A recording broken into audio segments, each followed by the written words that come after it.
ba ba da ba ba da ba ba ba da ba ba da ba ba ba da ba ba da ba ba da da da da da. I don't know what I'm doing. I'm just fucking around. Oh, how you guys doing today? It is actually a beautiful day today.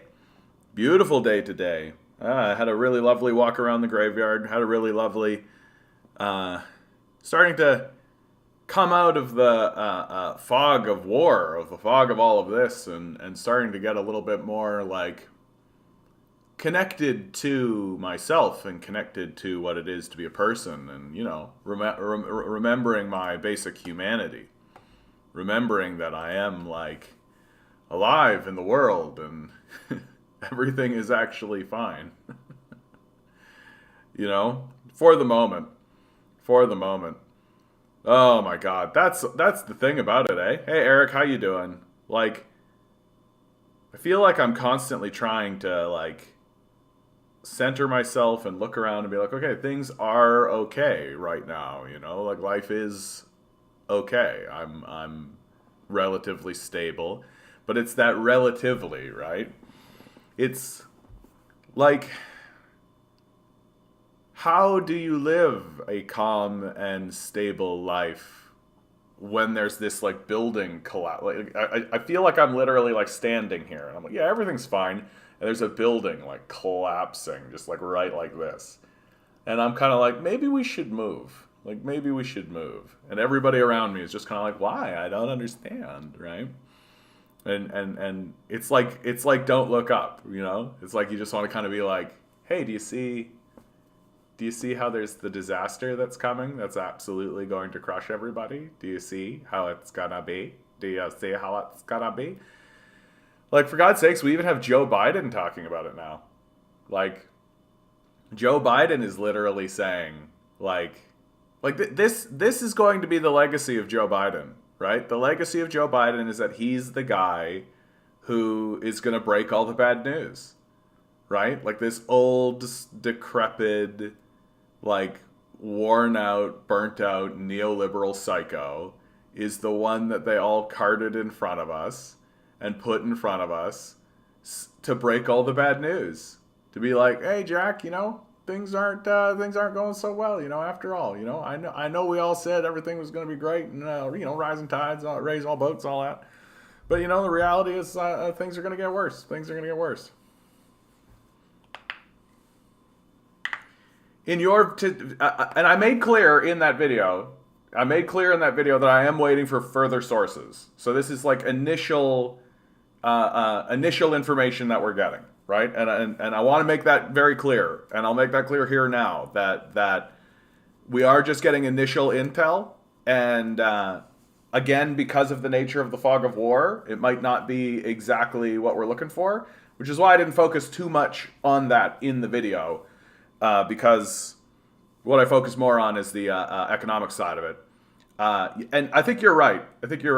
Yeah, I think you're right that like they're getting pushed into a single block, and they're getting, but that means that they are defeated. Like that, if they're pushed into a single block, right? If you've got them contained and kettled like that, like the question that I have then is, okay, well, if they're in this like very tight like block, and that they're like sequestered basically, are you leaving them alive because you want to try to capture some of these guys? Like, what's the deal? Like, at this point, if you've got them in a block, you could just start bombing it, right? There's no reason not to, right? Like, the choice that these guys have, that the Russians have, is send troops in, lose some men, to snipers and campers and these suicidal maniacs who are obviously aware that this is it for them. They're using civilian. Yeah, I don't exactly like how many civilians are in there. That definitely counts for all of this too. And I mean we've seen the videos, for God's sakes. Like, we've seen the videos of people coming out of Mariupol, and their stories are always the same, right? It completely confirms the story that the Russians have been saying, which is that the Azov battalion, the Nazis, have been using civilians as human shields, right? Like, we're seeing footage of the way the Ukrainian Nazis were treating the civilians, tying people to tying children to poles. Like I've seen all kinds of stuff, right? Like it's brutal what's going on in there. And so what's the civilian situation in there? Maybe that's why they're not like going to it. But like even still, like if that is the situation, that they've got it down to a single city block, it's over, man. It's over, right? Like that's that's no longer a major defense. It's no longer like a major offensive. It's no longer a major thing. Like you're basically just waiting for it to end at this point.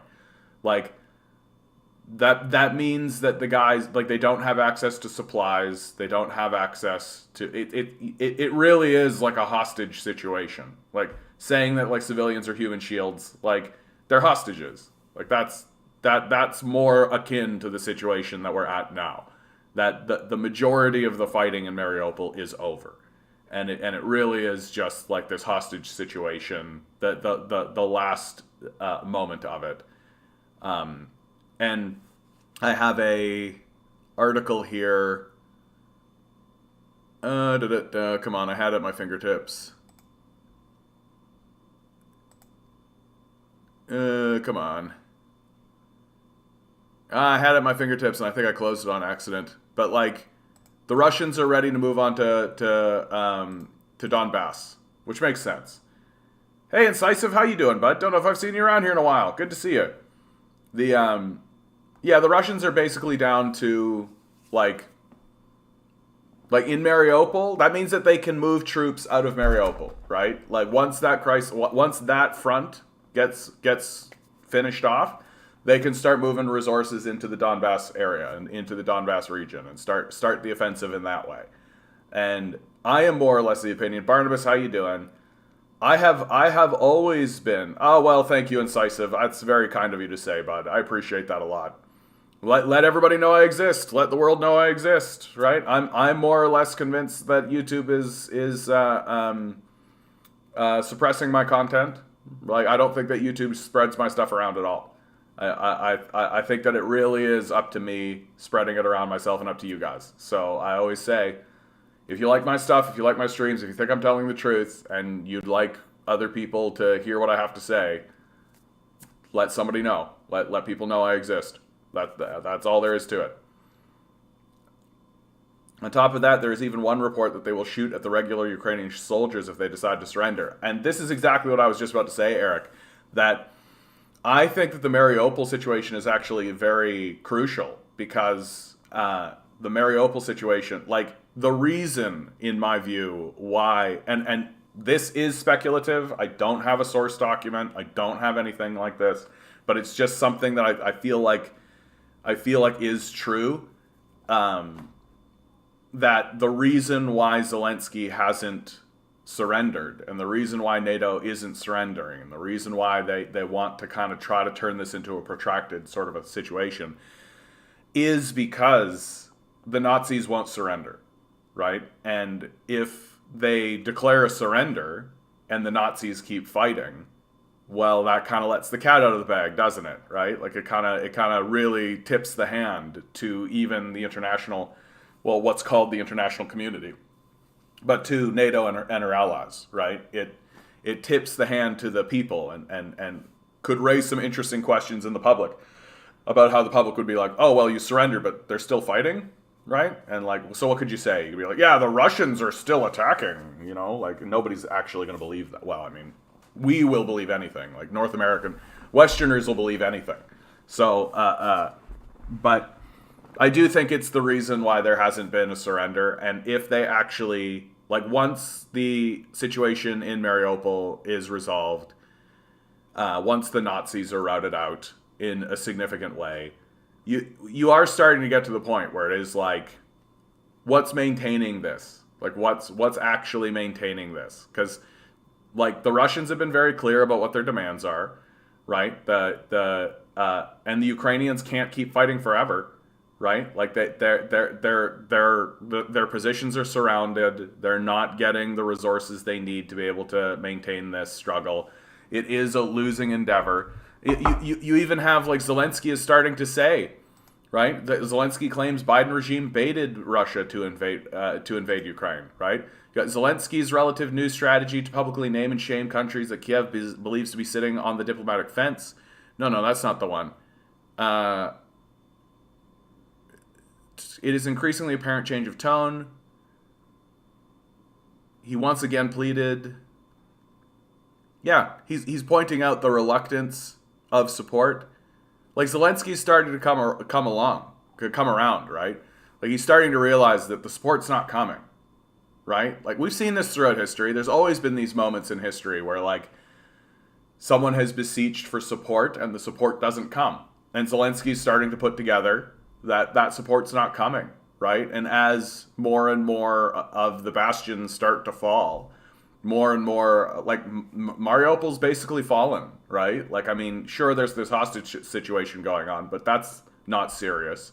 Like, there's no way that, like, Mariupol's gonna, like, push back and there's gonna be an offensive or something come out of Mariupol. Like, that's over. And it's just gonna keep happening that way. It's just gonna keep, like, places are just gonna keep falling. And eventually Zelensky has got to ask the question, why are we still fighting this? Like, what are we doing? Like, we should probably just sign the papers and move on.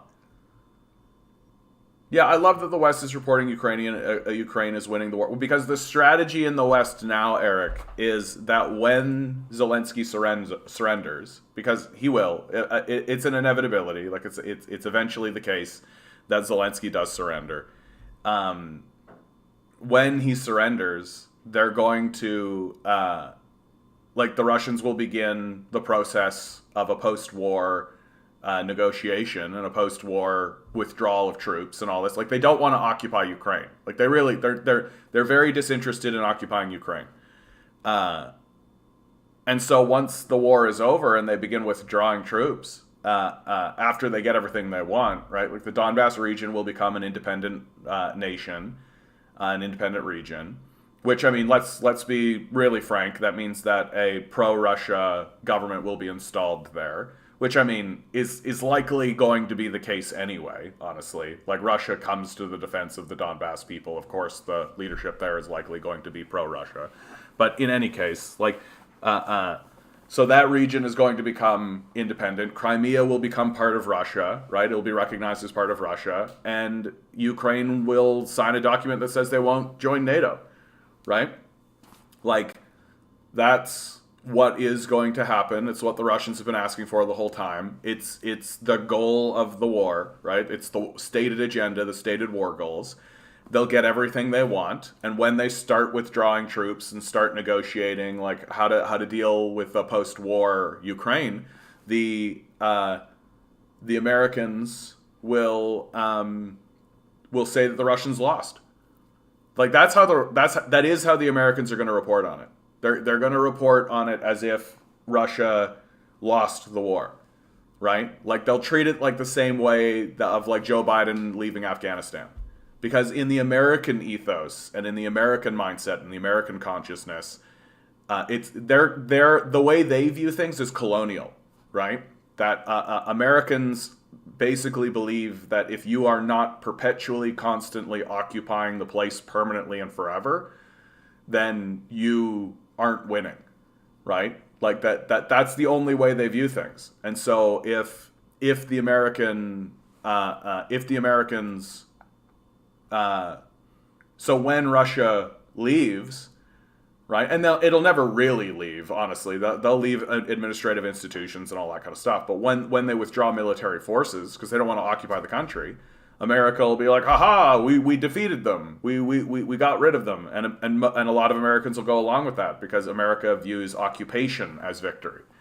And it's like, but that's not how the rest of the world works. Like, and it's not how most of world history has ever worked. In fact, this idea of perpetual occupation is seen as very, very dumb in terms of, like, you can read, if you read Machiavelli, right? Machiavelli is very much like, you don't want to be an occupier. Like, it doesn't work. Like, it simply doesn't work, right? It's a losing game in the long term.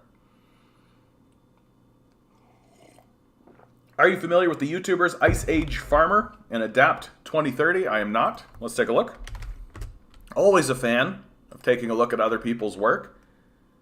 Later on today, guys, at about 8 o'clock, Barry Weissletter, the Federal Secretary of Socialist Action, is going to be joining us. We're going to be talking about all this with him for a little while. I also really recommend Scott Ritter recently did an interview with The Gray Zone, Aaron Matei and the other fellow, Blumenthal, and it was very good. It was very good. He was very, very comprehensive. Ice Age Farmer. Biden food shortage is real. Yeah. Brace for food rationing. Here you go. Somebody's getting into the food part of this. I've been saying all along. Yeah, subscribe. I've been saying all along, guys. The worst part is going to be the famines. Like, the worst part is going to be the famines. And so I don't know if the word happy works, but it's nice to see that someone is actually taking that seriously. 300,000 subscribers, good for this guy. Really glad to see that there's somebody who's taking on the famine aspect of it, because the famines are real. Like, they're coming, and they're going to be serious. They're going to be serious. And like, we here in the West are completely unfamiliar with the concept of famines. Like, the closest I think we ever came was the Dust Bowl, right? But even the Dust Bowl situation wasn't that dramatic in terms of famine. But the famines that are going to come through North America, and because of our disconnect from the rest of the world, and our disconnect from the situation, like all of these situations, like we're not going to have the resources, and we've also alienated ourselves completely. So even if there are sections of the world that are producing grain, and I mean, the Russians are, to tie this into the Ukrainian crisis, like, the Russians are aware of this. Like, it's the reason why they're not going into the center of Ukraine. Like, that's the farmland. They don't want to drive tanks through fields. They don't want to ruin agricultural land. Like, they know that, like, the Russian ethos is aware of what famines look like, and they know about famines, right? Like, that famines are a real thing for Russia. And yeah, but it's China who's food insecure, am I right? Yeah, right. I mean, don't get me wrong, I think China does have its own difficulties because it's because of the nature of its geography, but China seems to be overcoming those difficulties and actually taking them seriously. Like, so much of what we are being confronted with these days is simply we've taken so much for granted, right? Like if you're a businessman and you're running a business and you're making money hand over fist, well, then you can make errors and mistakes, and basically the glut of your income will just paper it over, right? But when things get thin, when things get, like, really, you've got to start making serious decisions about where you're putting your resources, all of these things all of these errors and mistakes and inconsistencies that you've been taking for granted because you could just paper it over, well, now they really come to the fore. And America really doesn't have any institutional power or institutional strength domestically, right? We have essentially ceded all authority to the oligarchy. And the oligarchy will allow famines to take place. They don't care. The abandonment is what's going to happen. And so I'm happy that someone is trying to shine a light on that and trying to really focus people's attention on this, on the coming famines and the coming food shortages.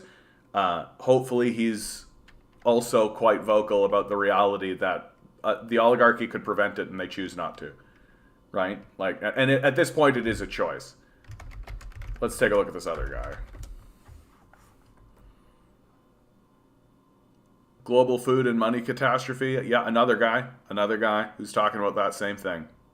We're in the first of 3 financial reset waves right now. When food becomes scarce and expensive, this is what you can do. When it becomes too expensive to maintain the illusion, yeah.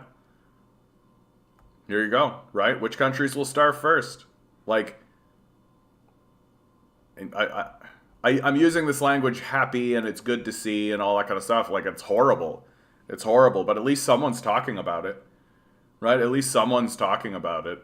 You know, at least we can stand in solidarity with these people who are actually attempting to tell the story, actually attempting to be like, hey, yeah, did you know that food was part of this? Like, are you aware that how food is part of all of this?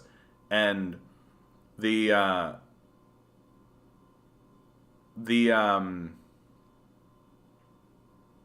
and it's just something we've taken for granted, just like I was saying, right? Like, yeah, sure, we can fund a military and go around the world and blow up the globe and all of this kind of stuff, and that's totally fine, right? Because food is infinite. We have infinite food. We throw away 50% of our food, right? Like, we're so disgusting and despicable and grotesque and greedy and gluttonous, right? Like, there's no sense of like, hey, maybe we should be using the money, instead of using this money to destroy nations and upset the natural ecosystem of how things work, maybe we should use, you know, even 1/5 of that money to secure food chains and supply lines and make sure that it's not being ruled by absolute psychopaths, right? Which it is. And these psychos are going to let people starve. Like, it's real straightforward, guys. Like, we've seen it over and over again. Like, when you look at like the Irish potato famine, right? Like, they let the Irish people starve. They're going to do the same thing to us. Like, we're not going to be spared. Like, they're not going to be like, oh dear, people are starving, we have to take the food we're throwing in the garbage. And like, they are going to hire police officers to keep people away from the food bins as they throw them away, like they're currently doing. And that's not going to change, right? Like, people are going to starve, and it's just how it's going to be. And we literally will hit them with batons while it's happening. Like, we're a disgraceful people. We really did have a choice to choose socialism or barbarism, and we made the choice. Barbarism it is. And it's going to get very serious very quickly, a lot faster than people think. A lot faster than people think. And the power structure is not going to do anything about it. They're going to be like, dental coverage. That's what they're doing. Right? Like, we're sitting here being like, hey, I'm concerned about the rising tide of famines that are going to sweep through because of our ignoring of climate change. Yeah, but dental plan. Lisa needs braces. Dental plan. So you won't have food and you'll be homeless on the streets, but you'll be able to see a dentist. So you got that going for you. And like, this whole situation really does speak to like how disconnected I think the average citizen has become. That like we really don't like what matters. Like what actually matters, right? And what actually matters is food and shelter. Like, that's what matters. That if you don't have food and shelter, then you've got basically nothing, right? Like, you can't build a life. You can't bootstrap yourself. You can't individualize your individualism, right? Your whole life is built on this idea that I'm just trying to deal with the fact that I don't have food or shelter, right? That's your meaning. Like, that's all your shit. But we're so disconnected from reality, right? We're so disconnected from the reality, and we've just taken it for granted for so long that when these things rear their heads, we won't know how to deal with them. Like, we're going to be as children. Like, we're going to be acting the way that little children would act when faced with a major crisis, right? We're going to freeze up. And I'm talking about like high-level leadership, like military leadership, like your generals. Like we're not going to know how to respond.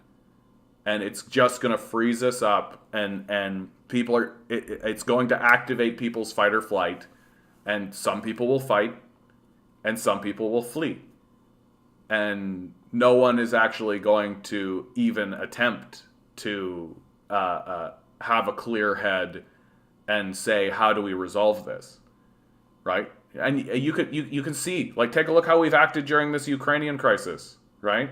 Like, it completely activated everybody's fight or flight. Nobody, like, if you started to actually say, hey, we should understand the situation, you got banned, right? You got banned.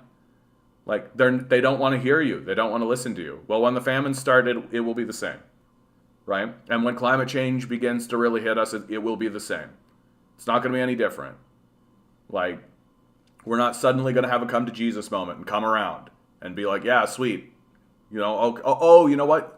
We should erect proper systems of food distribution, and we should erect proper systems of to secure food, and we should store food supply, and we should maybe throwing away 50% of our food is a bad idea, and maybe like that. None of that is going to happen. Like, none of that is going to. I'll be surprised if we see a rationing system. Like, that's the level of despicability that I think exists in our society today. That as long as the rich are eating, I don't think they're going to care. I genuinely, like, and we've seen that in the past, right? We've seen that in the past. We've seen monarchs just let their citizens starve. We've seen it, right? Like people are saying, oh yeah, we'll do a rationing system, will we? Says who? I think it's far more likely, given the barbarism and the despicable psychopathic nature of our ruling class, that they'll just be like, well, you'll just have to grind harder. Just grind harder, right? Just pull yourselves up by your bootstraps. Individualize your individualism, right? Like, it's your problem, Jack. Like, that's what we're gonna get told, and I don't see any reason why we should think otherwise. Like, why do we think that they're actually going to put in a rationing system? I don't think that that's going to happen. Right? We already have like 600,000 people homeless in the streets. Are you seeing a basic income? Are you seeing rent controls? Are you seeing anything serious happening? No. I don't know why we would think it would be serious when the famines start. Like, these people aren't going to have a come to Jesus moment. Like, this is, I think, my biggest complaint about when I listen to people talk about these issues, is that for some reason they seem to think that, oh, well, all we have to do is inform. All we have to do is inform, and that will suddenly these people who are literal psychopaths, destroying countries, stealing resources, going to pedophile sex islands, literally burning the place down with climate change, suddenly they'll have a snapping moment, be like, oh, you know what, we should ration. It's not going to happen. Like, if it does, I'll be surprised. Like, I'll be surprised. For me, it's like a 90-10 split. I think there's like a 10% chance that the ruling class actually does create some kind of rationing system. Like, that's how little respect I have for our leadership. Do you follow NFKRZ? He fled Russia. I don't know what this is. NFKRZ. So, no. Is this a YouTuber? Is this somebody I should search on YouTube? Let's take a look. And don't get me wrong, for sure there's people fleeing Russia. Like, for sure.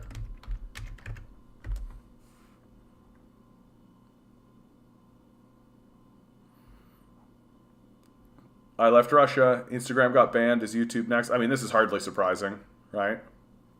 Like, we ban them, they ban us, right? Calling out Russian government for war in Ukraine. Okay. Like, getting hate for being Russian, right? Like, I mean, this is so dumb.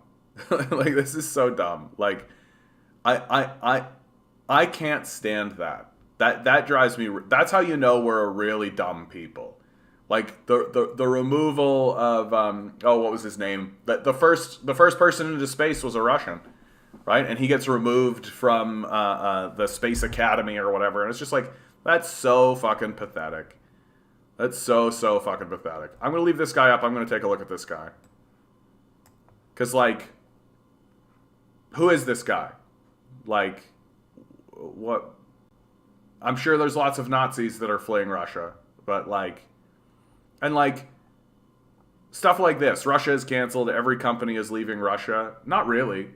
Like, I'm sure, like, McDonald's left, but so what? They like took the McDonald's, they rebranded them, and they're still going. This is what I've been saying over and over again, right? Like this, we act as though the billionaire class leaving will be some kind of hardship, right? It really isn't. Like, these people are parasites. Like, oh, yeah, if you raise taxes on us, then we'll just leave. Bye. Like, bye. Could you? Could you? That would be great, actually. It'd be super good if you could. I think things would be cheaper and it would be better for us, and we could have a better control of the system if you left. And in fact, like, listen to how stupid it sounds, right? That the more you put it in your head and the more you like spin on it, the stupider and stupider it becomes, right? If you raise our taxes, we'll leave. Literally, my objective is to get you to leave. I'm a communist. My objective is to have capitalists removed from the system. My goal, the end point, what I would consider a major victory for our movement, is to have capitalists leave the country. This is how fucking clueless and incompetent these idiots are. And how arrogant and like their entire worldview is that if I leave, everything will be worse. And they don't realize that, like, no, dude, you're the problem. Like, the billionaire class is the problem. They should be removed. And if they're going to do it voluntarily, all the better. We'll be better off without them, but by huge margins. Like, it's not even close, right? Because when they leave, well, the work isn't going to leave, right? The land isn't going to leave. The resources aren't going to leave. The people aren't going to leave. The only thing that these psychopaths are going to take with them is their absurdist demands in their system that's a complete and total failure. So when they leave, we'll turn to all of the resources and the people and all of this kind of stuff and say, okay, so keep on going on. And you know what we'll find? We'll find that we could actually do it cheaper. We'll find that we can actually do it better. We could find that there'll actually be less barriers in our way because this completely worthless parasite whose insipid and childish demands have to be met because he owns a piece of paper that says he owns things, right, is in the system. And their threat when we say, hey, maybe people shouldn't starve and we should raise taxes on the wealthy to ensure that people don't starve, their threat is that we'll leave. Bye. Please leave. That's my goal. I want you to leave. In fact, I would argue that you voluntarily leaving the country is the best case outcome for you. Right? Because my alternatives are more serious than that. I think the vast majority of these people should be arrested and tried at The Hague. Like, I think the vast majority of them should be put on trial in international court systems. And once they are found guilty for their many war crimes, they should go to jail at bare minimum. So if they want to voluntarily uproot themselves and leave the country, bye.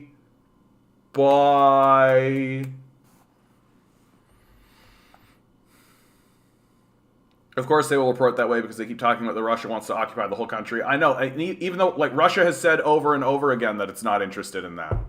Like, I don't know, I don't know what you need to actually hear. We're gonna do I'm gonna put on a China walk. I like these China walks a lot. We're gonna go to, you know what, man? Let's go to China's Dream Village. What's that sound like? Let's go. But it's like, it is how Americans think. That the only way you can, like, Americans don't state objectives. They don't state goals, right? It's eternal occupation or nothing. Because fundamentally it makes sense, right? America is an occupying force, right? Like, the white Americans, the European descendant Americans are occupiers. Like, when you think about it that way, right? And so they view the world like, if you're not occupying it, then you're not really in control of it or owning it or having relations with it. Because their whole ethos and their whole mindset is built on colonialism. And if you actually say, like, well, hey, we could have relations with people around us in different ways, they literally don't understand what you're talking about. Like, but we're not occupying it.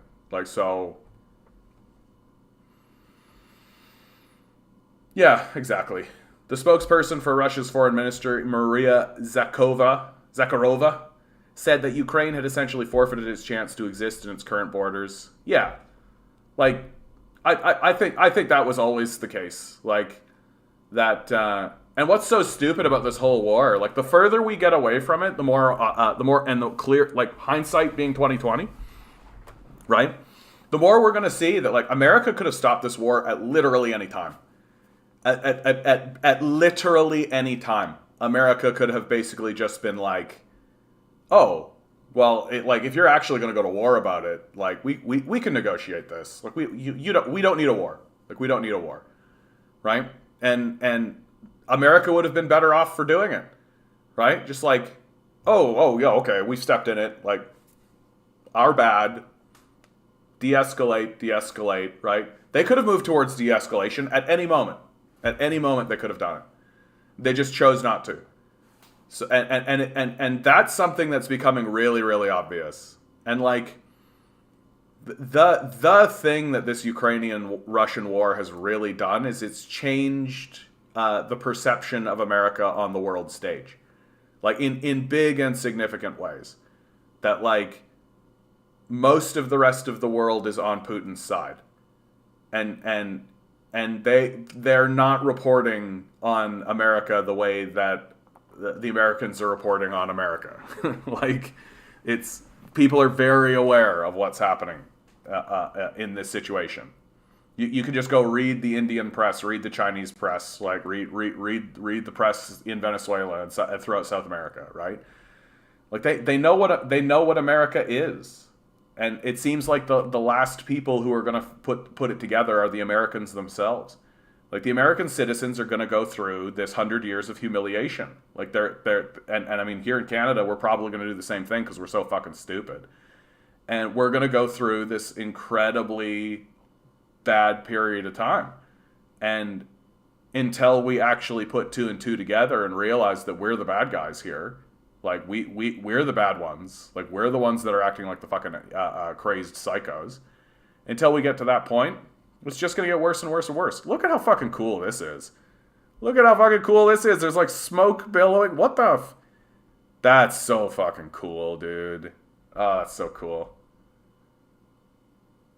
It's all theater. Zelensky doesn't write his own speeches. Yeah, he is told to ask for the most extreme measure, no-fly zone, NATO membership.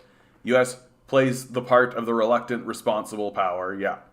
No, it's all total fucking bullshit. Might indicate that Ukraine has refused to negotiate for too long, and as a result, now they will be losing more territory. We'll see about this. Like, it's possible that they could lose more territory than is on the table. Like, I mean, it makes sense that Russia would want Kharkov, right, to break off and become its own independent state as well. Like they could begin the process of just breaking Ukraine apart. Like I've said right at the beginning, basically day one, I said that it's completely in Russia's interests to break Ukraine into a series of states, to make it a diplomatic quagmire, to make it very difficult for the United States or any other power, or even an internal power, to just take control of this large parcel of land with multiple cities and populations and organize it swiftly in an offensive way against Russia. So it makes all the sense in the world for Russia to want to break it up into a series of smaller states and create a quagmire, right? Just a diplomatic quagmire. So that you can have balances and counterbalances and counterchecks and, oh, well, we've got some Nazis rising up in this state. Well, this state and this state are against that. And so, and it lets you, it makes the game less zero sum. You know, it makes the game less like you've got to push all your chips in on this one state, you know, and it makes it more like, there's more wiggle room and there's more negotiations that can happen. But what we are seeing more and more And Scott Ritter really, really lays this out in his interview in the Gray Zone. Again, I highly recommend everybody listen to this interview. That what the world is seeing is an oafish, clumsy, arrogant, stupid America cluelessly bumbling into a series of moronic situations, and Russia basically outflanking them diplomatically and financially. Like, so Ritter points out, like, one of the big kind of like swing arounds, like one of the big like outflanks that Russia has committed against America is that America said to Putin, "Oh, hey, if you invade Ukraine, we'll throw you out of the SWIFT banking system." And so Putin went, "Oh, okay, fine." And so, and I was talking about this just today on today's video. Like, share, subscribe. So Putin gets thrown out of the SWIFT banking system. And now he's saying, okay, so I'm no longer part of the SWIFT banking system. So the agreements that we had here to trade in the US dollar are gone, right? Well, you want our gas? Well, you broke the deal. Like, the deal's off, right? So if you want that gas, you're going to pay me in rubles now, right? And like, what do you think was going to happen? Like, what do you think was going to happen? Well, you thought Russia was going to, turn the gas pipes off and the Germans were just going to be down for that? You just thought that Europe was going to be fine if Russia just turned off all of its trade to Europe? You thought that the Europeans were just going to be like, yeah, that's cool, right? So the Americans basically just shoot themselves right in the foot. Because what does it mean for the Europeans to now have to pay in rubles instead of in dollars? Well, it excludes America from the system. It excludes America from it. It's what I keep saying about these Americans. They keep acting like, we'll sanction you and we'll rip you out and we'll do these kinds of things. And they don't seem to realize that if you act that way, you are the isolated one. That if you sanction everyone and remove everyone from your international systems, then you're the isolated one. And this situation really just shows the bumbling stupidity of America. That yeah, of course Russia's going to turn around and like say, okay, like, we still want to sell you this gas. And moreover, the Europeans still need the gas. Right? Like, that's the big thing about this narrative. It's not like the Europeans can just be like, yeah, we'll just do without this gas. That's totally fine. That's totally fine. We'll just freeze. Yeah, I am absolutely positive that the citizens of our country will continue voting for us and will stay in power as they freeze to death in their houses. Like, no. Like, that's not going to fucking happen. Right?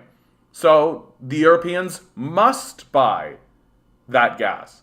And the Americans said, like, oh, we'll sell you the gas instead, but they don't have it. They don't have it, right? It's very straightforwardly. They can't sell the gas to Russia or to Europe. And so Europe has to buy this resource. So you get kicked out of the SWIFT banking system. What do you fucking think is going to happen here, guys? And it's gotten so bad for the Americans that now I said this before, they're turning to people like Nicolas Maduro of Venezuela and starting to say to them, like, hey, can we get access to your oil? I know we have attempted to coup you on several occasions. I know that we actually don't say that you're the leader of the country, and we say it's this Juan Guaido fellow, right? I know that we're doing everything we can to denigrate you and shit on you and destroy you. And the rumors surrounding the death of Hugo Chavez are probably true. The CIA probably did assassinate him, right? And oh yeah, and we kidnapped him once. Remember how we kidnapped Hugo Chavez? You know, your good friend and compatriot and ally Hugo Chavez, who you worked with for many years. Anyway, can we have your oil now? And and I know that we've put sanctions on your country that have completely crippled you for like a decade, and then blamed socialism for it. so that we could, shit on any kind of idea of improving lives for the citizens of the world, and all of that. But can we have your oil? Like, this is what we're dealing with. This is the level of incredible incompetence that we're dealing with. Like, when I said earlier, like, I don't think we're going to get like a rationing system. Like, I don't think we're going to get that. Part of that is just malicious psychopathy, but a lot of it is just stupidity. Like, a lot of it is just incompetence. Like, these guys are not going to know how to do it. And they're not going to know how to start doing it. And they're not going to know how to, like when Hurricane Katrina happened, right? Sure, a certain degree of it is like racism and who cares about these black people, but I think a big part of it is they just didn't know how to do the job because they're stupid. Like, that's it. And with this Ukrainian crisis, like, we are seeing a stupidity, just like a self-destructive, moronic stupidity. Like, what did you think was going to happen, guys? Like, how did you think it was going to go? It's like we're watching someone play a game of chess and they're taking their queen and just like ramming it against a pawn, and then like the bishop just takes the queen with like no recourse. And you're just like, well, what did you think was going to happen? It's like, yeah, but she's the queen, she's big and she's strong. Yeah, but like, people respond to your actions, right? But America has been so big and for so long and has been operating without consequence for so long now that it doesn't really understand that there is such a thing as consequences for their actions, right? Like, they don't really get that, like, people can respond to us and that can actually have negative consequences. What? Like, and you're starting to wonder, like, are they ever going to come around to this? Is it ever going to happen? And my response is yes. It'll probably take about 100 years, like 100 years of outright humiliation, and it is going to be humiliating for the Americans because these guys have been walking around being like, USA, USA, we're number one, we own the world, we're the greatest. And now dollar hegemony is gone. They can't get goods anymore. The price of goods are going to skyrocket. They won't be able to get fuel.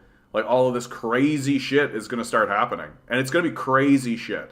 Like. And because of the level of stress that it's going to put on the populace, everyone's going to retreat into their weird little kooky cults, right? The Republicans are going to seize a ton of power. Like, you watch. The Republicans are going to seize an enormous amount of power. And the solution, what are the solutions that are coming out of the Republican Party? Less government, right? Like, we got to get the government out of here. Like, it's this libertarian idea, the charming concept that Americans aren't selfish enough. Right? I know that this system is obviously failing us, but we just need to do it harder. Right? And so what are you faced with then? You're faced with an enormous amount of hardship, austerity, an absurd model that is going to fail. Not to mention, like, the return of segregation, like the return of these kinds of highly racist Jim Crow style policies. Like, America is going to go into a massive decline. It's going to happen very quickly. Very, very quickly. Right? Because America doesn't make anything. It doesn't produce anything. It doesn't do anything. It literally has nothing to offer the world. Like, literally nothing. That its entire game up to now has been, we have lots of bombs, and if you want to trade anything, then we get to slice a piece of that because of the dollar.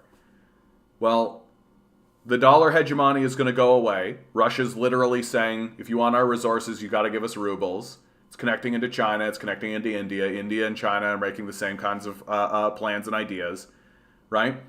And the American military, well, sure, they can blow up like Libya, right? But what are they going to do about China? What are they going to do about Russia, right? You're seeing right now they're not willing to actually push in and fight Russia. Right? And if they're not willing to do it now, then they're not going to be willing to do it. Ever. Right? So the decline is going to be rapid because the military authority of the United States is no longer sacrosanct, and the financial authority of the United States is basically blowing up around us right now. Their whole game is being blown up right now. And all so that they could do what? Like, fund Nazis, coup Ukraine? It's for nothing. It's for literally nothing. Like these people are incompetent. Like, and the incompetence can't be overstated. Like, maybe the stupidest rulers the world has ever seen. Right? Like, I'm going to say that again. And I'm going to lay it as a challenge. We should actually try to figure it out. Has there ever been a stupider ruling class than the ruling class that exists today? Like, when? Because, like, America had it, man. They could have taken this dollar hegemony and this military superiority and, like, built something, right? They could have built highways and infrastructure and power systems and power plants and for a period of time they were doing that, right? And then they just stopped, and then they ripped it all apart, right? And they could have built institutions and infrastructure that lasted for 1,000 years. Like, they could have built like a 1,000-year dynasty with the amount of power that they had at their fingertips. They could have built a real international community that could have really withstood and been very resilient. And they just decided instead on this. Like, it's very much how I think about Justin Trudeau. Like, I think Justin Trudeau, when he's 80, really is going to look back on his time as prime minister and be like, why did I do all it? Like, why was I so worthless? Like, I was the leader of the country. I could have, like, I erected a basic income and then dismantled it. Why? Like, I could have made institutions that lasted, and I could have fundamentally changed the way the world and the way that my country operated, and I simply chose not to. Why? Like, what a waste. What a waste. And it's the world we're entering now. Is a West in decline. And I think everybody was sort of hoping that decline, like, we all knew the decline was coming, and everybody was sort of hoping that it was going to be a gradual sort of downward sort of slope. No. It's going to be a rocket ship downward.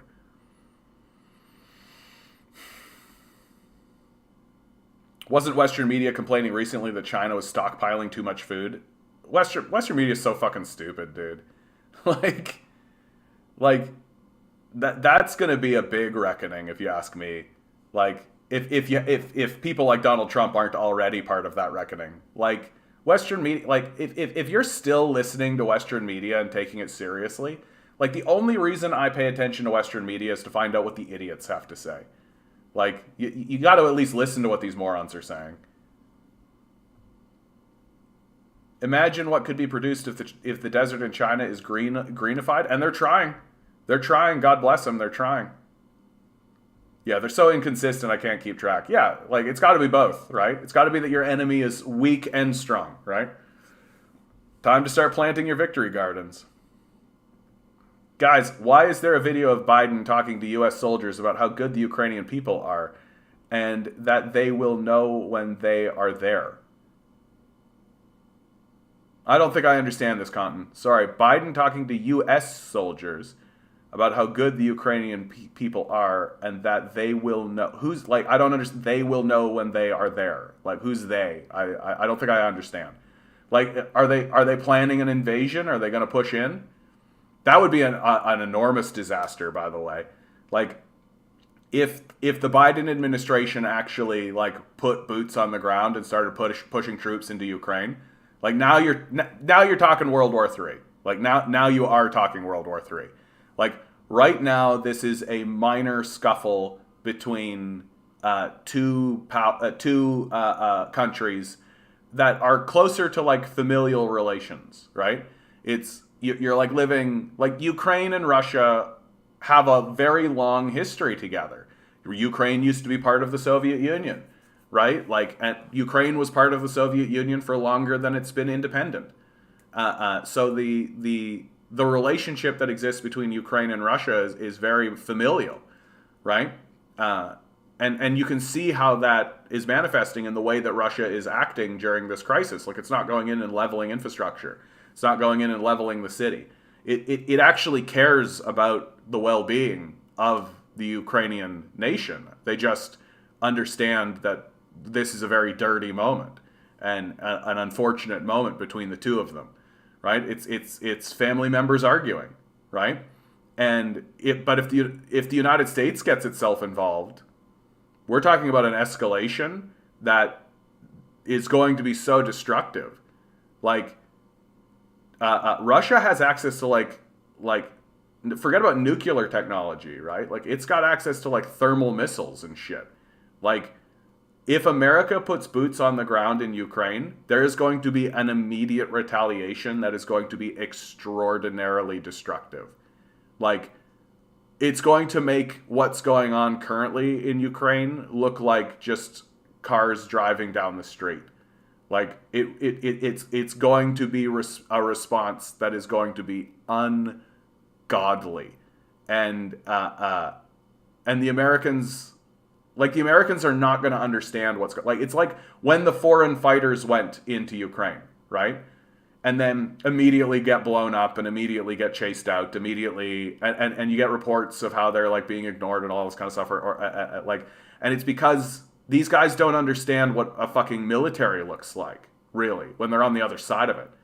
Like they're so used to going into places and fighting against, women and children, untrained old men, right? That's what they're used to actually fighting. The Russian military is highly advanced. Is it as advanced as the United States military? No, but it has it has capability to launch missiles, perform airstrikes, right? Like it's not going to just be a walk in the park pushover, and Putin has made it very, very clear and is more than capable, and has said on several occasions that if the Americans push into Ukraine, there will be casualties on the American side. Like that's a guarantee. So the Americans really are faced to this to this issue of like, well, if we go in there, we're going to experience massive casualties. Like the Russians have said and have shown that they are capable of absolutely bombing the shit out of cities, out of crucial infrastructure. Like we are going to experience losses in enormous ways, So this idea that they're going to actually push troops on the ground, like to me, that would be like beyond psychotic. Like I don't even know if we have a word to describe it. Like it's a combination of things. It would be a combination of stupidity, arrogance, psychopathy, hubris, all together in a single moment of just like, we think this is a good idea when it's like obviously not. It's suicidal. Like it is suicidal. So have the Americans got to this point? Have they got to this point where they're just throwing up their hands and saying, well, has the ethos of let chaos reign finally reached this moment where they're finally saying the end is nigh? Like let's let chaos reign. Let's open up the portal, right? Let's get this started, right? The fourth horseman of the apocalypse is death. Let's usher it in. Have they gotten there yet? Have you heard of this independent journalist, Graham Phillips? He has some really good videos. What's going on in the northern part of Ukraine? I think I may have actually heard of Graham Phillips, but there's so much going on all the time. I'm glad to see that there's more and more people. Oh yeah, I know Graham Phillips. I knew it rang a bell. Yeah, this guy's great. He's a former Marine, if I'm not mistaken. Yeah, this guy's really great. Graham Phillips. I haven't seen much of his stuff recently, but I'm gonna circle back around. I think tonight might be dedicated to circling around on some of these guys and seeing what's what. Maybe actual communes is what communists need to be establishing right now. Grow our own food, create self-sustaining permaculture homesteads. Yeah, I think that's essentially what the local movement is all about, right? Yeah, planting victory gardens. Sir, I don't own a house. We should pool money and buy land. I mean, but that's just it. Like the housing prices and the land prices are going. So hey, Major, how you doing, bud? Good to see you. Major, I sent you an email for the Discord. I don't know if you got it, bud. You're more generous than I am because I give them a 0.001% chance something will happen. Huh? Always let yourself be open to surprises. That's what I say. Hey, Lonnie, how you doing? JR, how you doing today, bud? He's a huge lib. He made money by streaming on Western platforms, and the sanctions basically stopped his income. He's trying to claim most Russians are against the military operations, which is untrue. You're talking about this guy? Yeah. The fact that Hassan is platforming tells you all you need to know. He's part of this wealthy streamer ecosystem. Yeah, and I mean, the idea that most Russians are against this conflict is stupid. Remove the ideology, remove the critique, remove any of that, and just look at the data. Like, when Putin held a rally, like 200,000 people showed up, dude. Like, don't get me, and there are protesters for sure. There's a protest movement as well. That protest movement is we don't want war, and it's like, yeah, that's understandable. Like, it's understandable that there would be a protest movement, and I hate how Westerners are reporting on like Putin is cracking down on public gatherings and all this kind of. It's like, yeah, because like there is such a thing as a color revolution, right? Like assassination attempts are legitimate.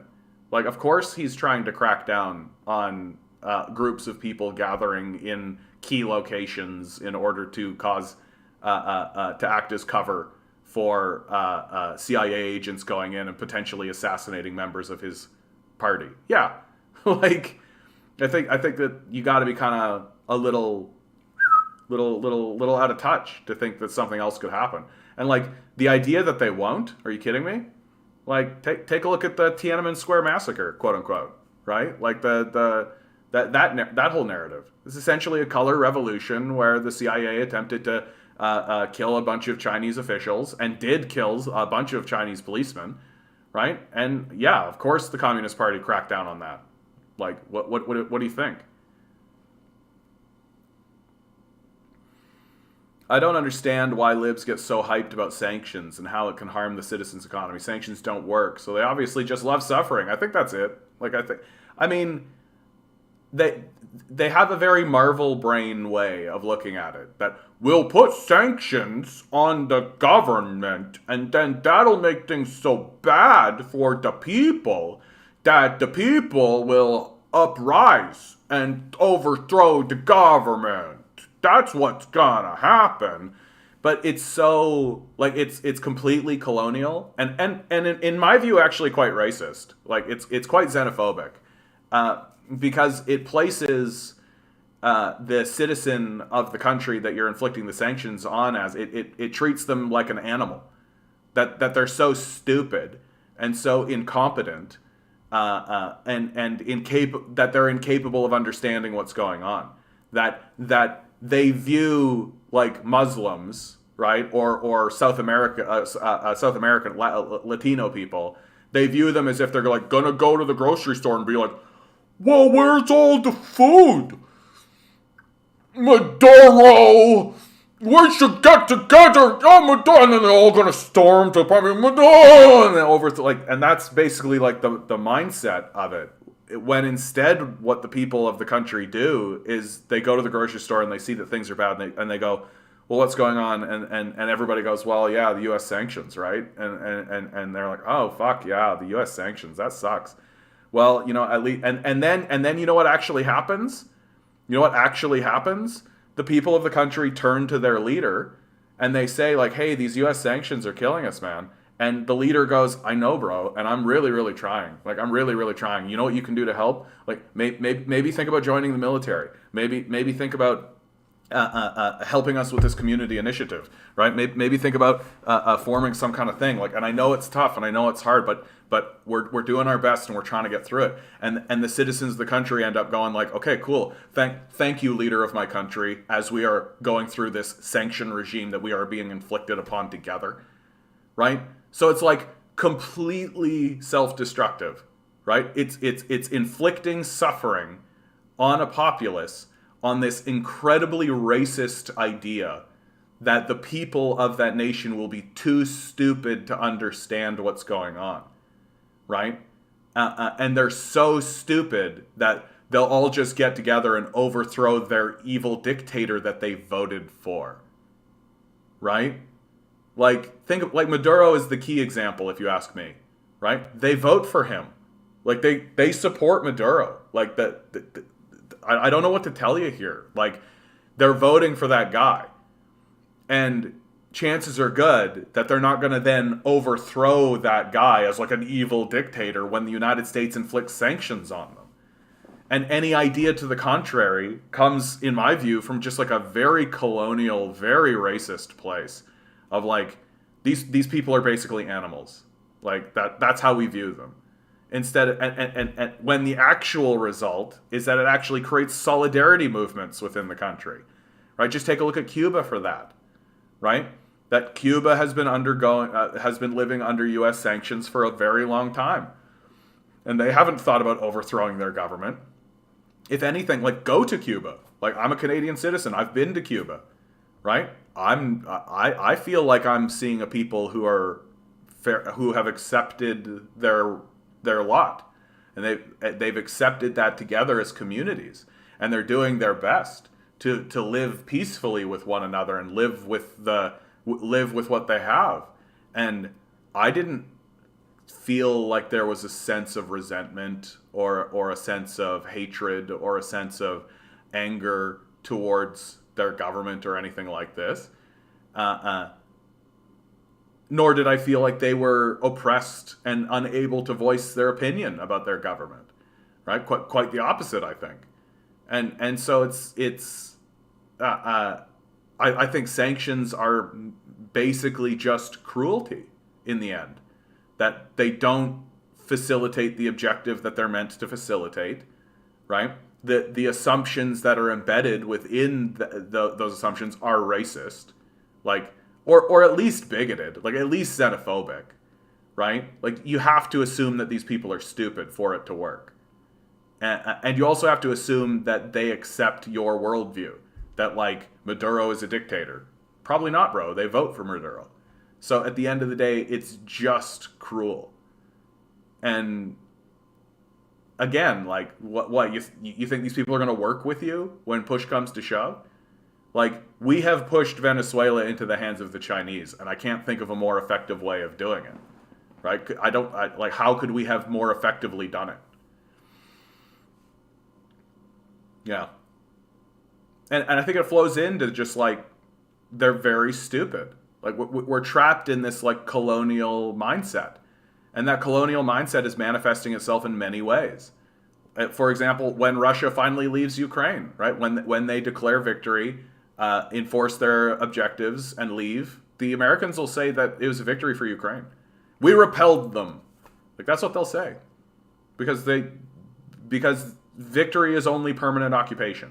That's the only type of victory America can understand, because it's what they're doing in their own country right now, right? That America is essentially a permanent occupying force. Like, the police are essentially a permanent occupying force, right? And that's how they act.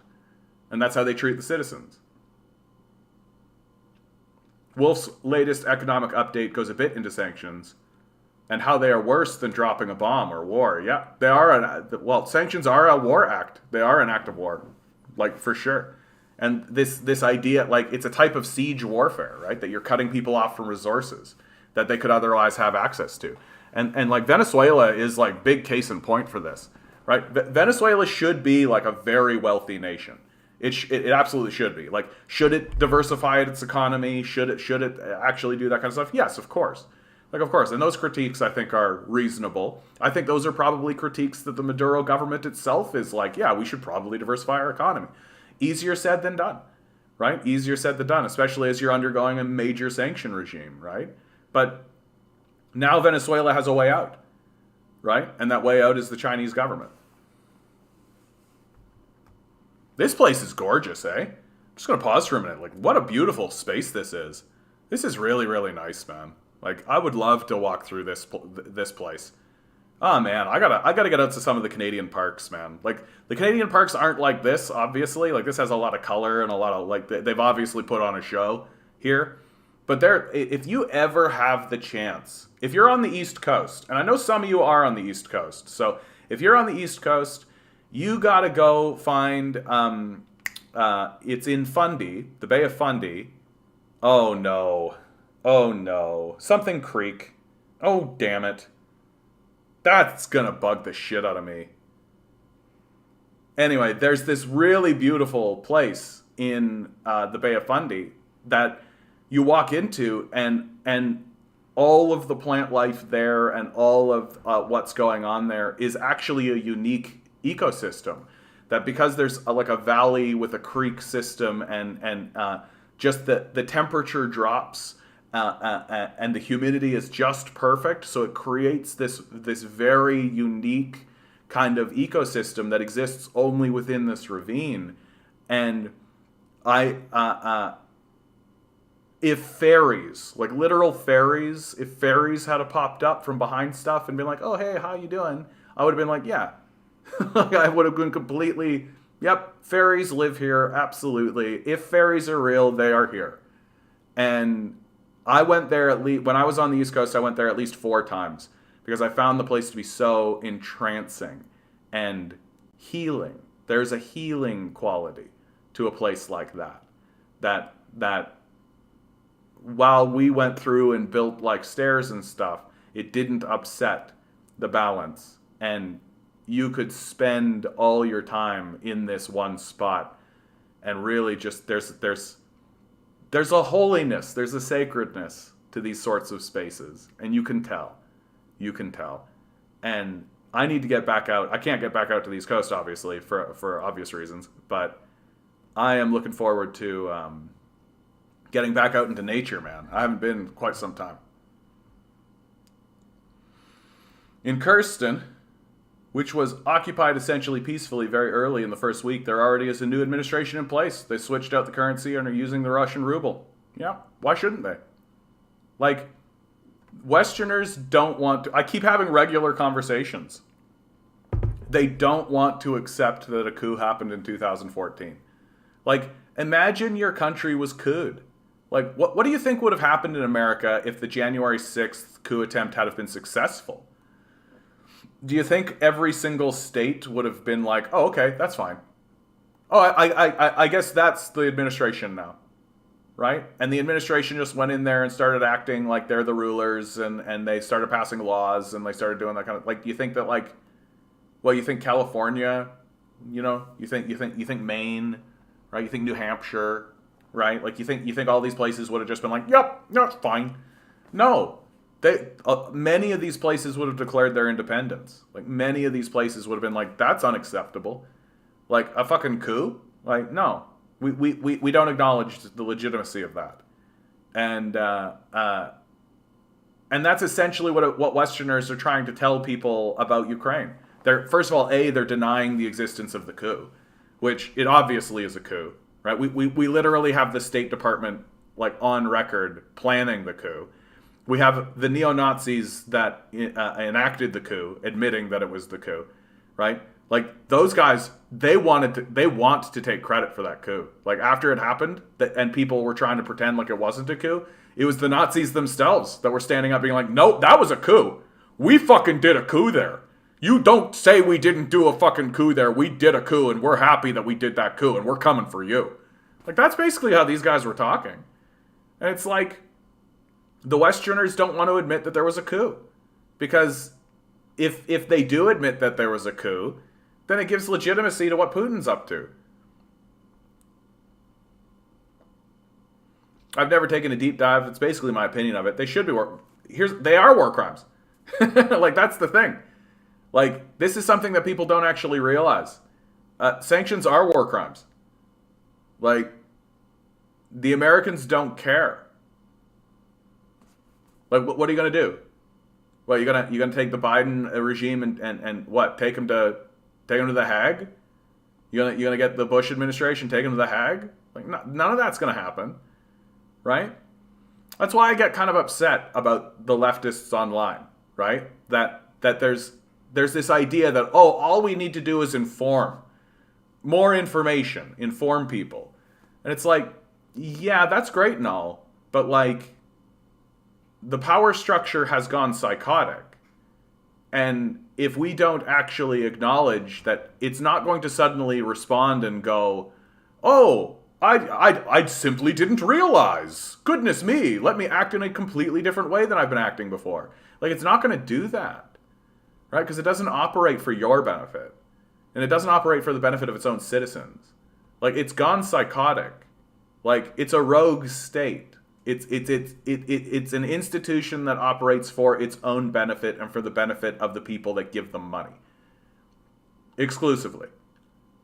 Like, and if we don't actually start talking about that seriously and start actually saying, like, hey, well, what are we going to do about these things?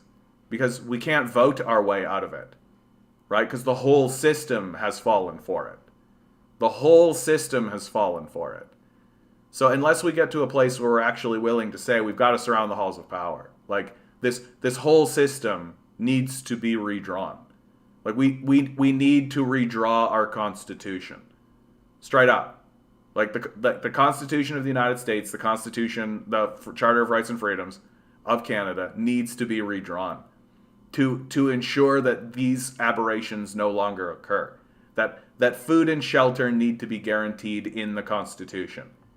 That if the government is not providing food and shelter, then the citizens have recourse and they can sue, right? But right now they can't. So the government can just fucking abandon them, right? The society can just fucking abandon them. Like we don't actually have a recourse at the moment. And so it's like I see these videos and everybody's like, oh goodness, food security, and oh goodness this, and oh goodness, okay. What are you going to do about it? What are you going to do about it? Yeah, the U.S. is a baby with a tantrum, yeah. It is very likely Russia will seek to keep a land bridge to Crimea to make sure the water supply there can never be cut off ever again by Ukraine. Yeah. Yeah. We'll see how this all goes. Like, I'm not against any of this happening, but I you know, we don't know what the Russians are thinking. We don't have their playbook. Check out that video. He cites a book by a Yale professor that was written just before the war, A Deep Dive in Sanctions. I'll take a look at it, yeah. I always pay attention to Richard Wolff. Richard Wolff's always a good voice to listen to. Hey, Famita, how you doing? Good evening. When I search for your channel name recently, your live doesn't show up as first result. I've had to click your profile link to find it. Yeah. No, and I've noticed a slowdown on my on the amount of subscribers, right? Ever since I monetized, I've noticed it. Like, it's YouTube's just not spreading my stuff around. It's as simple as that. It's just it's up to me and it's up to you. That's what it is. Like, YouTube's not going to spread my stuff around. So it's just period. I've known that's the case for a long time. I don't know, man. Our chancellor here in Germany, Olaf Scholz, was saying that Germany refuses to buy gas in rubles. So either they are so stupid as to let us freeze despite Russia, or they're bluffing. They know exactly what would happen, dude. Like, that if they can be as stupid as they want, but they know what's good for them, right? Like, here's the procedure. Russia turns off the taps. People start freezing. Olaf Scholz is no longer in power. Like, that is what will happen, right? And the people will turn to anyone. And and you're telling me all that person would have to do is stand up and say, we're going to trade rubles. We're going to trade in rubles to get gas. The populace will say. So basically, Olaf Scholz will just hand a victory to his opponent. And he has to know that that's the case. So he's just fucking bluffing. Like, it's just bullshit. Like, and since when do we ever believe what a politician says? The Economic Weapon, The Rise of Sanctions is a Tool of Modern War by Nicholas Mulder. I've not read it yet. It was recommended by Richard Wolff. Cool.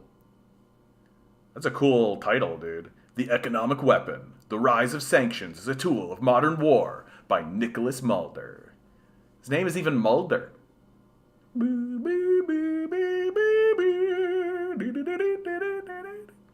And frankly, I think stupidity and malice are more likely. I don't think our government gives a hoot about us. Yeah, but they care about themselves. So, like, it doesn't take a genius to figure out, like, freezing people will not continue to support a government that tells them to freeze so that we can get those Ruskies. Like, I just don't think the majority of the population is going to go along with that narrative for very long. Yeah, the fall of Rome 2, Empire Biden plays his fiddle. Exactly. The Texali. How'd I do? I don't know if I've ever... I think I have seen you here before, bud. Good to see you in either case. Well, the developed world is essentially just good and service industries and manufacturing part of the economy to be exported to the third world, to places like India and China. I mean, but that's exactly it. Like, we don't have a manufacturing base, right? So, like, we don't make stuff. And so when we start to get cut out from the rest of the world and the actual emerging world economy that is centered in China, which is the manufacturing base of the world, we're going to, we're just not going to be able to get stuff. Like, so what's our good and services industry for? Right? Like, what goods are we talking about here? Like, iPhone apps? NFTs? Like, is that actually what we're talking about? Like, people aren't going to go for this. Like, it's not going to work out that way. Like, and what's going to happen to all these big box store, like the dollar store and Walmart, Superstore, right? What's going to happen to all these Amazon warehouses, right? I mean, the Amazon warehouses will stay put, but like, they'll basically just be a funnel for Chinese goods. And so the only real beneficiary of that will end up being, what, Bezos? The Bezos family? Like, did the stream just cut out for anyone else? Just you, Famita. They're trying to keep us apart, Famita. That's it. They know that we're kindred spirits finding ourselves amidst the mists. It's just star-crossed lovers. But I'm Juliet and you're Romeo, okay? So...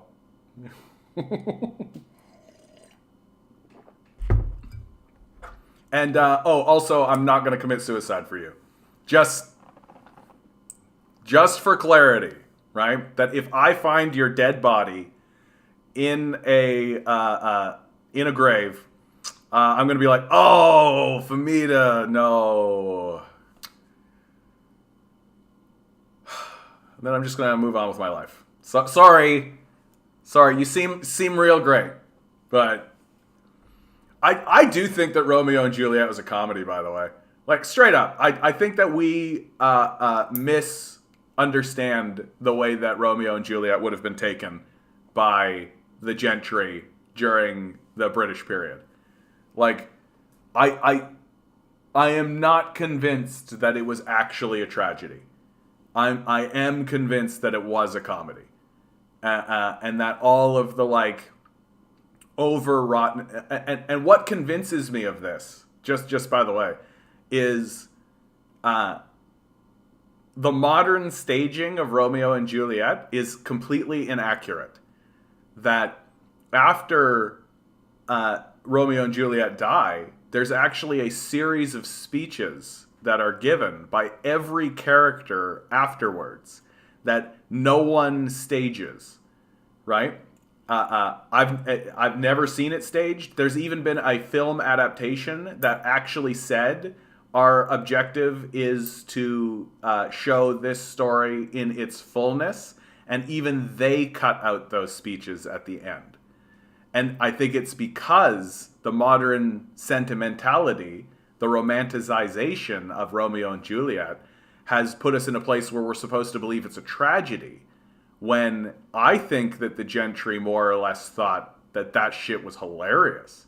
That, like, these selfish brats who can't be together because their parents are assholes, and they end up suiciding over it because they're fucking emo kids, and the whole banishment and, like, all this kind of stuff. And then in the end, all the parents do a bunch of speeches and reveal to everybody that they don't really care about Romeo and Juliet, right? There's this like psychopathic after part. Anyway, that's just a theory, though. That's just a theory. I need to actually, like, one of these days I'll sit down and do a reading of Romeo and Juliet and confirm that, whether or not I still believe that that's the truth. But like this idea that we're supposed to actually be like Romeo and Juliet, oh, star-crossed lovers, like, seems a bit like, it seems like a pretty childish position. And the gentry of Shakespearean England were not childish people.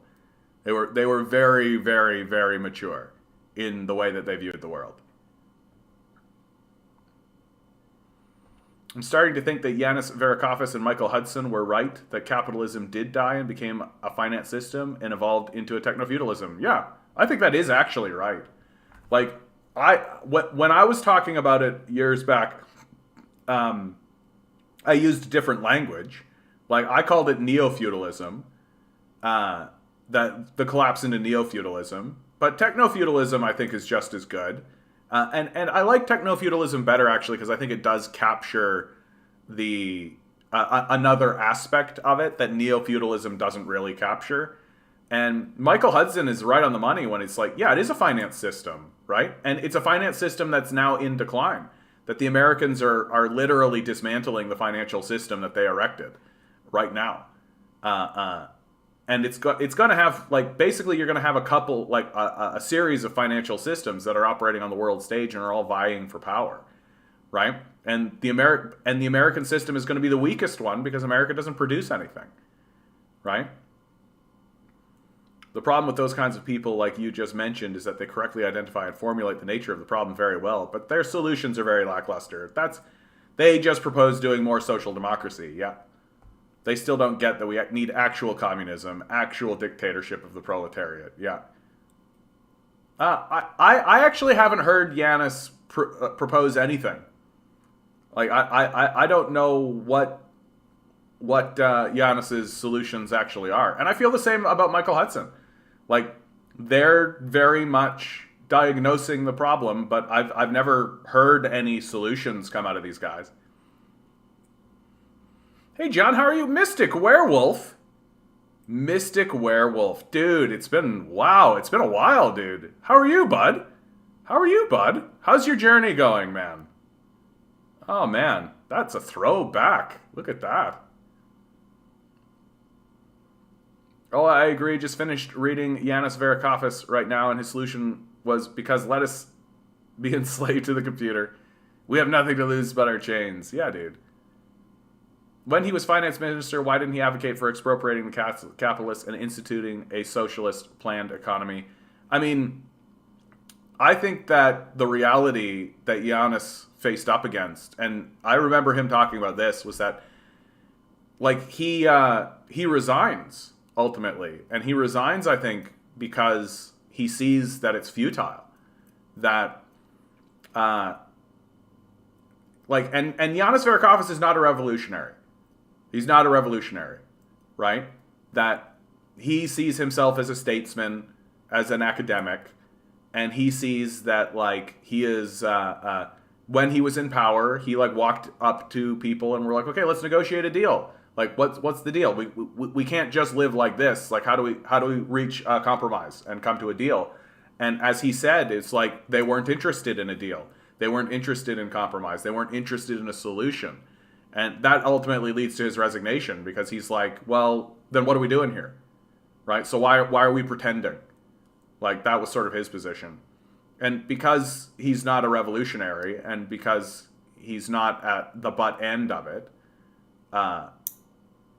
he can kind of walk around and act the way he acts. Biden was speaking, gaffing to the troops in Poland, saying they will see what the Ukrainian people have been suffering when they're there. That, I think, is talking about the Scott Ritter touched on this. Again, I highly recommend this conversation that Scott Ritter had with the Gray Zone. It's like a 3-hour conversation. Really, really good stuff in there, though. Scott Ritter's very prescient. And I think that's in reference to the Polish people and the Polish government have been talking about creating peacekeeping zones in Ukraine. So, in that the issue that is coming for Europe, the fallout from this war, is that there are going to be like millions and millions and millions, and there already are millions of refugees fleeing from this crisis, right? Millions and millions of people just pouring out of Ukraine into the surrounding regions, right? And there's more people pouring out of Ukraine than the surrounding regions have infrastructure and support to be able to put together. And so lots of people are trying to advocate the idea of creating like peacekeeping zones along here. So you create camps, and not like concentration camps or anything brutal, but just like areas where people can stay, right? And resources can kind of come in from without into these areas so that the surrounding areas don't get overwhelmed, right? That's the argument. And Poland is saying we want to go into Ukraine as peacekeepers to facilitate this very thing. And of course, if they do that, they'll be blown up. Like that's really straightforward. Like I'm no judgment one way or the other. Like maybe the Polish people are being genuine about that, right? Maybe the Russian and maybe the Russians are being too aggressive when they say that if that happens, we're gonna blow it up. But in the end, if the Polish people actually move troops in, even as peacekeepers, the Russians are gonna blow them up, and they shouldn't. And so when Biden goes in and starts talking this way, he's just doing that classic political thing where, you talk to this guy and you say, oh yeah, of course I support that. And then you talk to a guy who is against that very thing and you go, oh yeah, of course I'm against that, right? Like Biden is just a vessel. Like he's just there to shake hands and be a face. Like he's not the one actually making the decisions. So he'll say whatever. Which makes it difficult to analyze the situation, because we don't really know what the Americans think or want, right? And I think that's because the Americans don't really know what they want either, right? Like the Americans really just like run from their gut. Like remember George W. Bush, right? Bush said that he's just like, yeah, we run from our gut, and it's like, yeah, we can tell, we can fucking tell.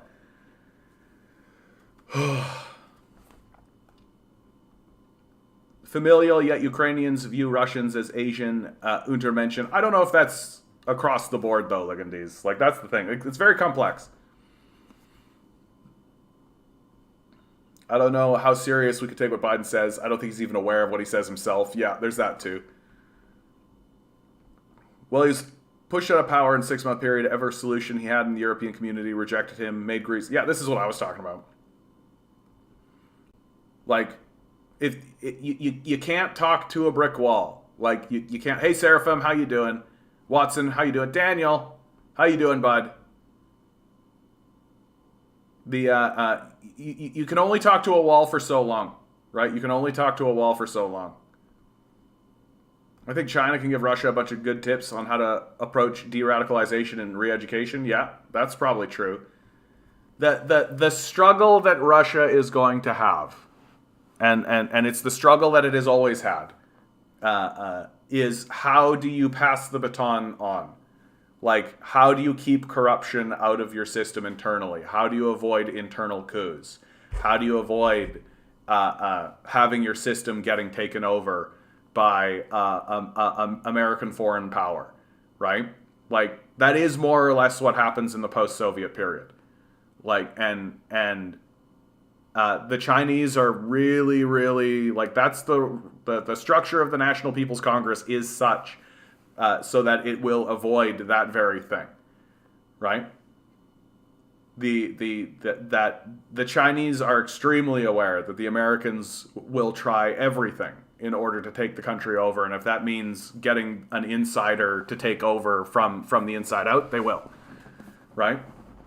And that's what I'm most concerned about for Russia, and what I think China should be most concerned about in its relationship with Russia. Like, it's all well and good to say that Putin has got good relations with China, but that can change, right? That the Russian system is not actually that stable, right? And and if somebody comes into power and they're just pro-American and like they just let America do whatever, then that's the way it's going to be, right? Wow, Chinese streets don't even have lines for lanes. Pff, yeah, I know, right? Bullshit. Teaching the working class how to forage has been something I've brought up repeatedly. Yeah. I mean, growing our own food, right? Growing our own stuff, being our own gardeners. I've got friends that they've got like a little front garden patch area and they plant their own food every year. And they're figuring out how to do it on a bigger scale and bigger every year, right? And I walk down the streets here in Toronto and I'm just like, I see all these empty grass lots and I'm like, not going to be empty grass lots for much longer. Myself, I have received threats putting a bounty on my head to be kidnapped that has been offered from, oh, you wrote this just so I'd have to read it, Dnipropetrovsk, as I understand, connected to the right sector. Yeah, Graham Phillips. The right sector reportedly offered $10,000 for a capture of a Russian spy from Global Research. Crazy. Fucking crazy, man. Keep in mind, some people will blame the government. They tend to be the loud minority. Cuba is a prime example. I don't know how many people who escape Cuba and then just ignore the embargo and blame the government. Yeah. America is the biggest proponent of ethnocentrism, of course. We have algae that glows when you disturb it and safe to touch purplish clear jellyfish. Amazing. Have we discussed Jason Kenney and calling out the lunatics of the UCP today? Nope. But, I mean, I don't really know what there is to say about the Kenney administration at this point, Watson, because they're on their way out, right? Like, it's really clear that they're on their way out. Like, they're not going to pull that ship up. Like, it's going to be an NDP government that goes in Alberta next. I think the Albertans are sick of these guys. They see that the Kenney government is self-destructive and selfish, and Albertans want to try something else. So I don't actually pay that much attention to the Kenney government anymore because they can't really do anything anymore. They're going to be out of power soon. I disagree that the Constitution needs to be redrawn. We could certainly do some amendments to the Constitution and the Charter of Rights. I mean, I think the American Constitution absolutely needs to be redrawn. Like, the structure of the system, like, literally the structure of the system is such so that they keep keep power within the wealth of the nations. It's built into the Constitution. That the purpose of the American Constitution is to make sure that it's only the wealthy that are in power. Like, that's the goal of it. If any constitution needs to be redrawn, it's absolutely the American Constitution. The usual right-wing kooks and their theories and conspiracy theories about a certain group that apparently controls the world. Yeah. Like, you mean the conservative voting base? This is the funny thing about, like, the conspiracy theory guys that exist in the right wing, is that they're constantly, like, sifting around trying to, like, uncover this conspiracy, and it's, like, literally, like, bro, like, it's not, like, it's in front of you. Like it's like they're digging a hole to find an elephant when one is standing in front of them, you know? Like, you don't need to, like, absolutely there's a conspiracy. Like, the wealthy people gather together and form conspiracy against the populace, for sure. But it's not like a secret. And I think that's the thing that the right-wing conspiracy nut guys are really struggling to understand, is that, like, we have declined so dramatically as a culture that these guys are operating in the open and we're not doing anything about it. And so they're convinced that there must be some behind-the-scenes shadowy cabal that's orchestrating and pulling the strings. And it's like, I mean, yeah, like there is like a shadowy cabal. It's called the banking system, right? Like it's like the Rothschilds and the Rockefellers and BlackRock owns like 70% of the shares that exist in the international market. Like, BlackRock owns this place. Like, it's not really like a hidden, like, it's a conspiracy certainly, but it's not like a hidden thing that you need to like uncover to like, whoa, right? Like, it's this is all done in the open. Like really, I want to start telling these guys, like, guys, if you want to have your mind blown and like really really see the conspiracy unfold in front of your eyes, you just got to start reading the Business Post. Like, that's all. Like, that there's an institution that's uncovering all of these conspiracies to lift the veil so that anyone can see what's going on, and it's like called the Financial Times. Like, read the Financial Post, read the Financial Times, read the business section of like the New York Times. Like, read the business section, right? Like, that's they expose everything. Like, that's the thing that's crazy, right? Like, it's all being done in the open. It's all just being done in the open. And these conspiracy guys are like trying really hard to like find like, yeah, who's actually pulling the strings? Who's actually pulling the strings? Well, fucking read the business press. Freedom, but to completely redraw it is a way too far, or maybe write a second Bill of Rights like FDR wanted to. I mean, look, it doesn't matter what Bill of Rights you write as long as power remains in the hands of the wealthy. And that's what the United States Constitution does. Right? By definition, structurally, on purpose. Right? That's what the United States Constitution does. It keeps power within the hands of the wealthy. And so you can draw whatever Bill of Rights you like. You can put in anything you like. Power is going to remain in the hands of the wealthy. That's the ownership class, for sure, the capitalist class. Doesn't matter what you do. So we have to redraw the Constitution. Like, the structure of the system itself needs to change. Because if it doesn't, then it doesn't matter what you put down. Like, it's completely, it doesn't matter. You could seriously write down, like, everyone needs shelter, everyone needs food, everyone needs to have enough to be able to secure a modest life and all of this. Oh, but it's the rich people who are in charge, though, okay? Doesn't matter. The first thing they'll do is destroy that. So the American Constitution must be redrawn. And I'm serious. Like, from the bottom to the top. Because, like, if it's only capitalists that'll ever be in power, if it's only wealth that's the deciding factor, then the first thing they'll do is destroy anything that you put in there. Bring up the actual charter. Let's go through it. Explain why you think the points that are made needs to be completely redrawn. I mean, the charter is a little bit different. Like, I'm insistent when it comes to the American Constitution, but the charter is a little bit different. But I think you could just put in like a couple of amendments in the charter and have it actually work out in a beneficial way. I'm not a huge fan of this parliamentary democracy that we have. It keeps the door open for psychopaths to come to power. It's not the dictatorship of the proletariat, which is what I think we need to focus on. But I feel like here in Canada, there is a path for that to be happen. No such path exists in the United States. It's impossible. Like you might as well say that I'd like to build a mountain out of the air, right? Like, it's like I'd like to make a mountain out of clouds. Like that's what you're talking about.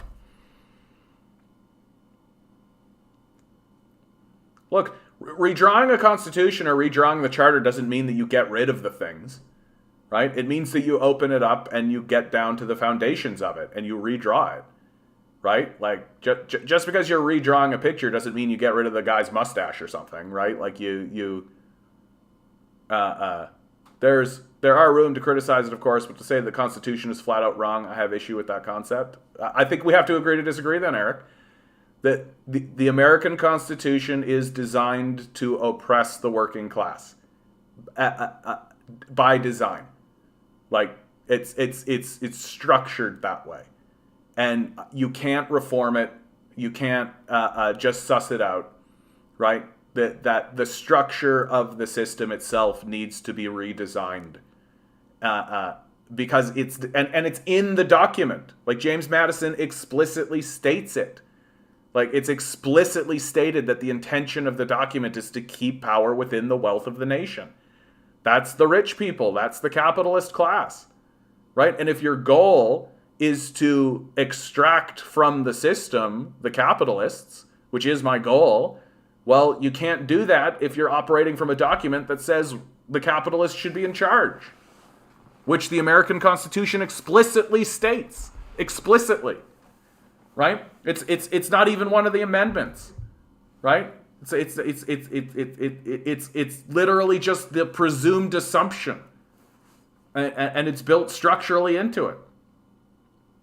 Like, I don't know why you want to continue operating from a constitution that by definition and by its existence cedes power to the capitalists. Because that's what it does. And I don't know why you want to keep operating underneath a document that says, first and foremost, primarily, above all else, capitalists are the ones that write the laws. I don't really understand why you're interested in that. I'm rooting for Kenny's demise. It's basically written in the stars at this point. Like, I mean, just you look at the polling data. Like, did you see Vox video about Holodomor? Coal hole. I don't know if I've ever seen you around here, bud. I haven't seen the Vox videos about the Holodomor, but Vox. You say Vox and I think Vice. And so I'm like, I suspect that it's mainly bullshit. That's what I suspect. But I haven't seen it, so I don't know how to respond. You'll have a metapod, not houses. Yanis Varikov's solution is in his book Another Now. Okay. Because Cesare is the epitome of the pseudo-left. You see the stupid Vox video? You guys are talking about this Vox video a lot. This China Walk video is like I'm playing Elden Ring. Yeah, Elden Ring is sweet, dude. I've been sacrificing a lot of my life to Elden Ring these days. What a sweet-ass game that is. Yeah. You guys are talking about this a lot, so maybe I'll look it up. Farewell, China Walk video. Vox Holodomor. Here we go. If this is short, how Stalin starved Ukraine. Yikes. It was a genocide that Russia continues to cover up. To this day, only 5 nations call it a genocide, and when you actually look at what those 5 nations are, it's like Canada. Canada declared that it was a genocide so that they could get the Ukrainian vote. Like, that's what happened there. Here we go. Пухлих у полі по житах, а скільки лежало по дорозі мертвих. Hey guys, I got a picture of a woman lying in the streets. I got a picture of a woman sleeping on the street. Genocide. Right? And we know that a lot of the photos that we're about to see are literally like Nazi propaganda. Голодомор я добре пережила і пам'ятатиму, скільки житиму. This is Rostislav, reading the words of his grandmother Lydia, who lived in Ukraine. Okay. Це страшно дивитися і згадувати. Lydia... And let's be really clear. No one denies that there was a famine. There absolutely was a famine. Right? So when someone like this is writing about their experience with the famine, that is genuine. There definitely was a famine. For sure. What is in question is whether the famine was intentionally created or not. Was a witness and survivor of a horrific man-made famine that killed millions in Ukraine. My father has recorded an oral history that his grandmother told him, and he just recorded it in ink pen. А в нас сім'я, 10 осіб. Батько увечері каже, подохнемо з голоду, щось треба робити. Famine's brutal. The famine hit several parts of the Soviet Union from 1932 to 1933. Right, so like already this gives lie to the idea that this was a directed, intentional, Ukrainian-focused thing, right? Like it hit a lot of the USSR, right? So like the narrative is that Stalin did this on purpose in order to fuck over Ukrainians. Well, but that's obviously not the case, right? It's obviously a much more widespread issue than that. Like, so what reason are they giving for that? Will they give a reason for that? Probably not. But in Ukraine, it became known as the Holodomor, a term meaning death by starvation. Right, and this term, the Holodomor, comes out of literally Nazi propagandists, right? Yeah, exactly. Being pushed primarily by the Nazis in the 1930s. They create this phrase, and they create this narrative, right? So we're literally just re-espousing Nazi propaganda. And I will be blown away if they actually get into the history of that. It was genocide, carried out by a dictator who wanted to keep... Dictator. Like, what? Stalin was, like, literally elected. Like, he was elected by the system that the communists had put in power, that, like, Lenin operated from, right? Like, one of the central conflicts that exist between Stalin and Trotsky is that Stalin defeats Trotsky legislatively by winning more votes than him, right? Like this dictator line. So like already this whole thing discredits itself in a very, very serious way simply by calling Stalin a dictator, right? Like you are actively misinforming your people on purpose. Like Stalin was not a dictator. And in fact, he attempted to resign several times and the populace refused to allow him. They kept him in power. Like, what a dictator. Ukraine under his control and would do everything in his power to cover it up for decades. I mean, cover it up. Like, I mean, he was actively sending food to the Ukraine once he found out that there was a famine going into starvation level, right? Like, so far so embarrassing, frankly. Like, this is embarrassing for Vox. In 1917, after the fall of the Russian Empire, Ukraine briefly gained freedom. But by 1922... Freedom, right. Freedom means kowtowing to Western authority, right? It was forcefully integrated into the newly formed Soviet Union and became known as the Ukrainian Socialist Soviet Republic. At the time, the country was largely rural. Most of the population were villagers and farmers. So like self-reliance is a very important thing for every Ukrainian. And so having that piece of land, cultivating that land was something that was very important to so many. In fact, Ukraine was known for its farmland. With some of the world's most fertile soil, the country was a huge grain producer, especially in these regions. Over time, it became known as the breadbasket of the Soviet Union. Yeah, this is true. And Joseph Stalin wanted complete control of it. I mean, when Stalin rose to power in the mid-1920s, a distinctly Ukrainian culture and national identity were thriving. But by the late 1920s, he and other Soviet leaders feared it could bring on a Ukrainian revolution.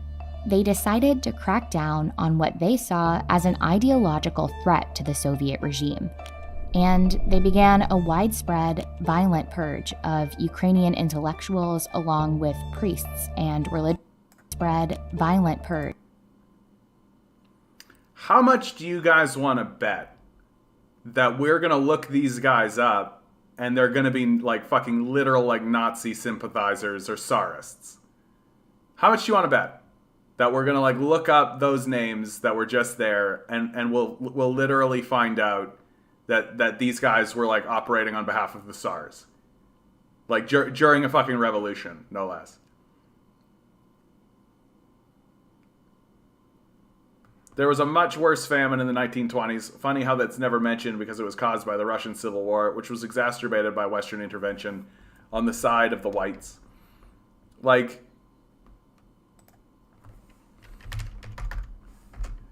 this kind of thing is so free.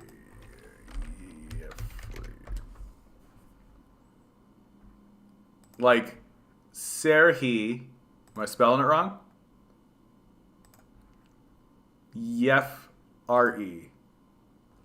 So literally there's like nothing. Like, who is this guy? Like, For real. So they're just like throwing names out here. Right? Here's a guy that was in jail. So this guy, we got a picture of this guy. He was I pause it. Yefremov. Oh, here you go. He was a member, political start, early years.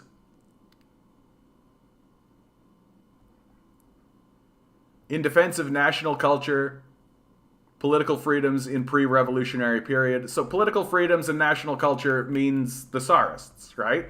Like if you're espousing the narrative of the Tsar while there's a revolution forming up. Ukrainian National Congress was elected as the deputy of the head of the Rada, member, the National Secretary of the International Affairs.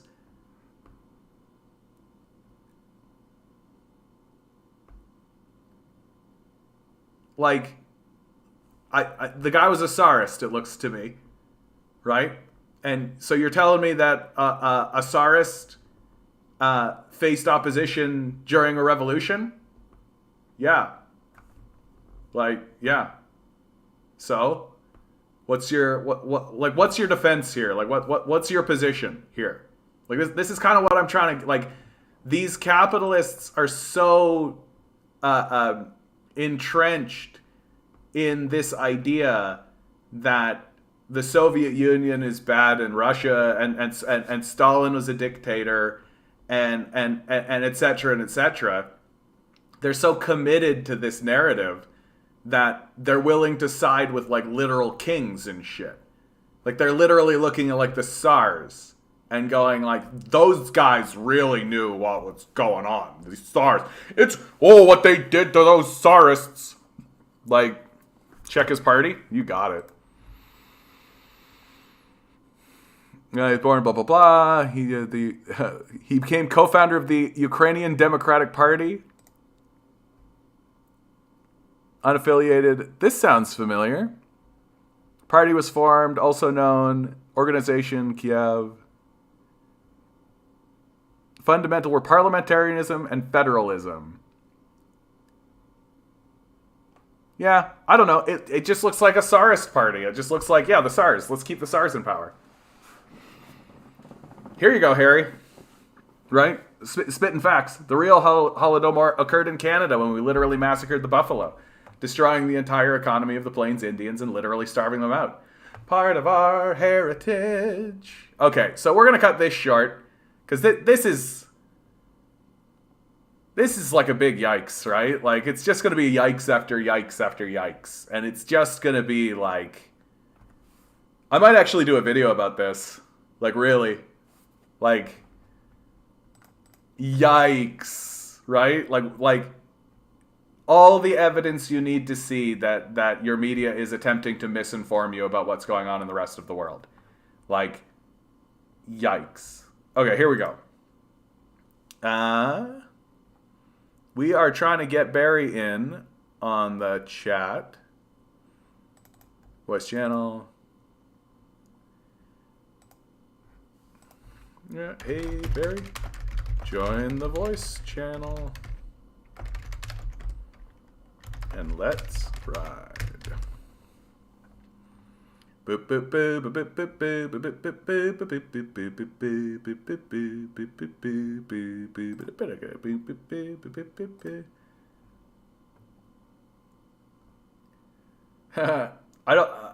know what? You're right. While we're waiting for Barry, now's a great time. I don't know why I haven't been like jumping on this. I even got the number yesterday.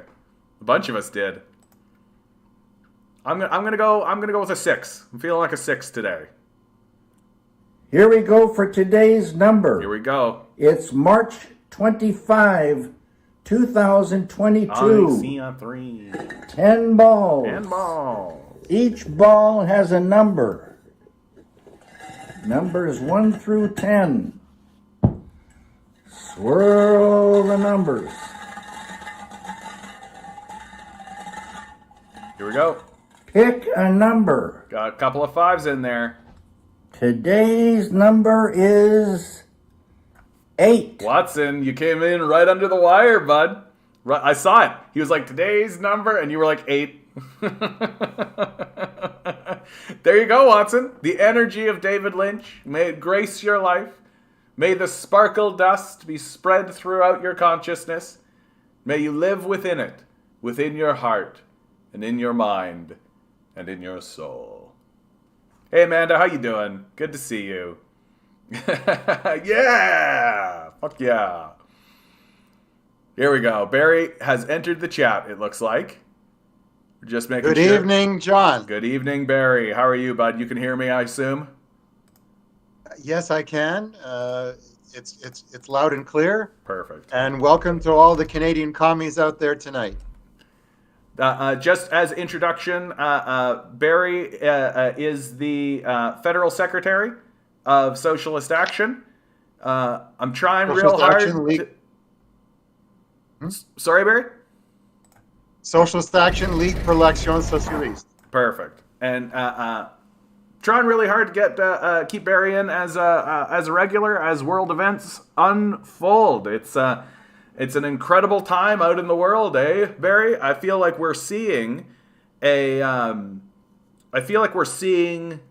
turn away from the American empire, and the rest of the world seems to be repelling from this Western hegemony in very serious ways.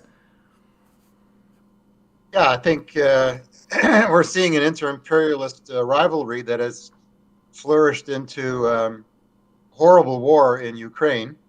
And it's important that we recognize, all the listeners to this show may realize, but they need to tell their co-workers and friends that this situation was provoked by NATO expansion to the east, right up to Russia's borders and waterways, with nuclear missiles pointed at St. Petersburg, just 12 minutes away from Northern European borderlands.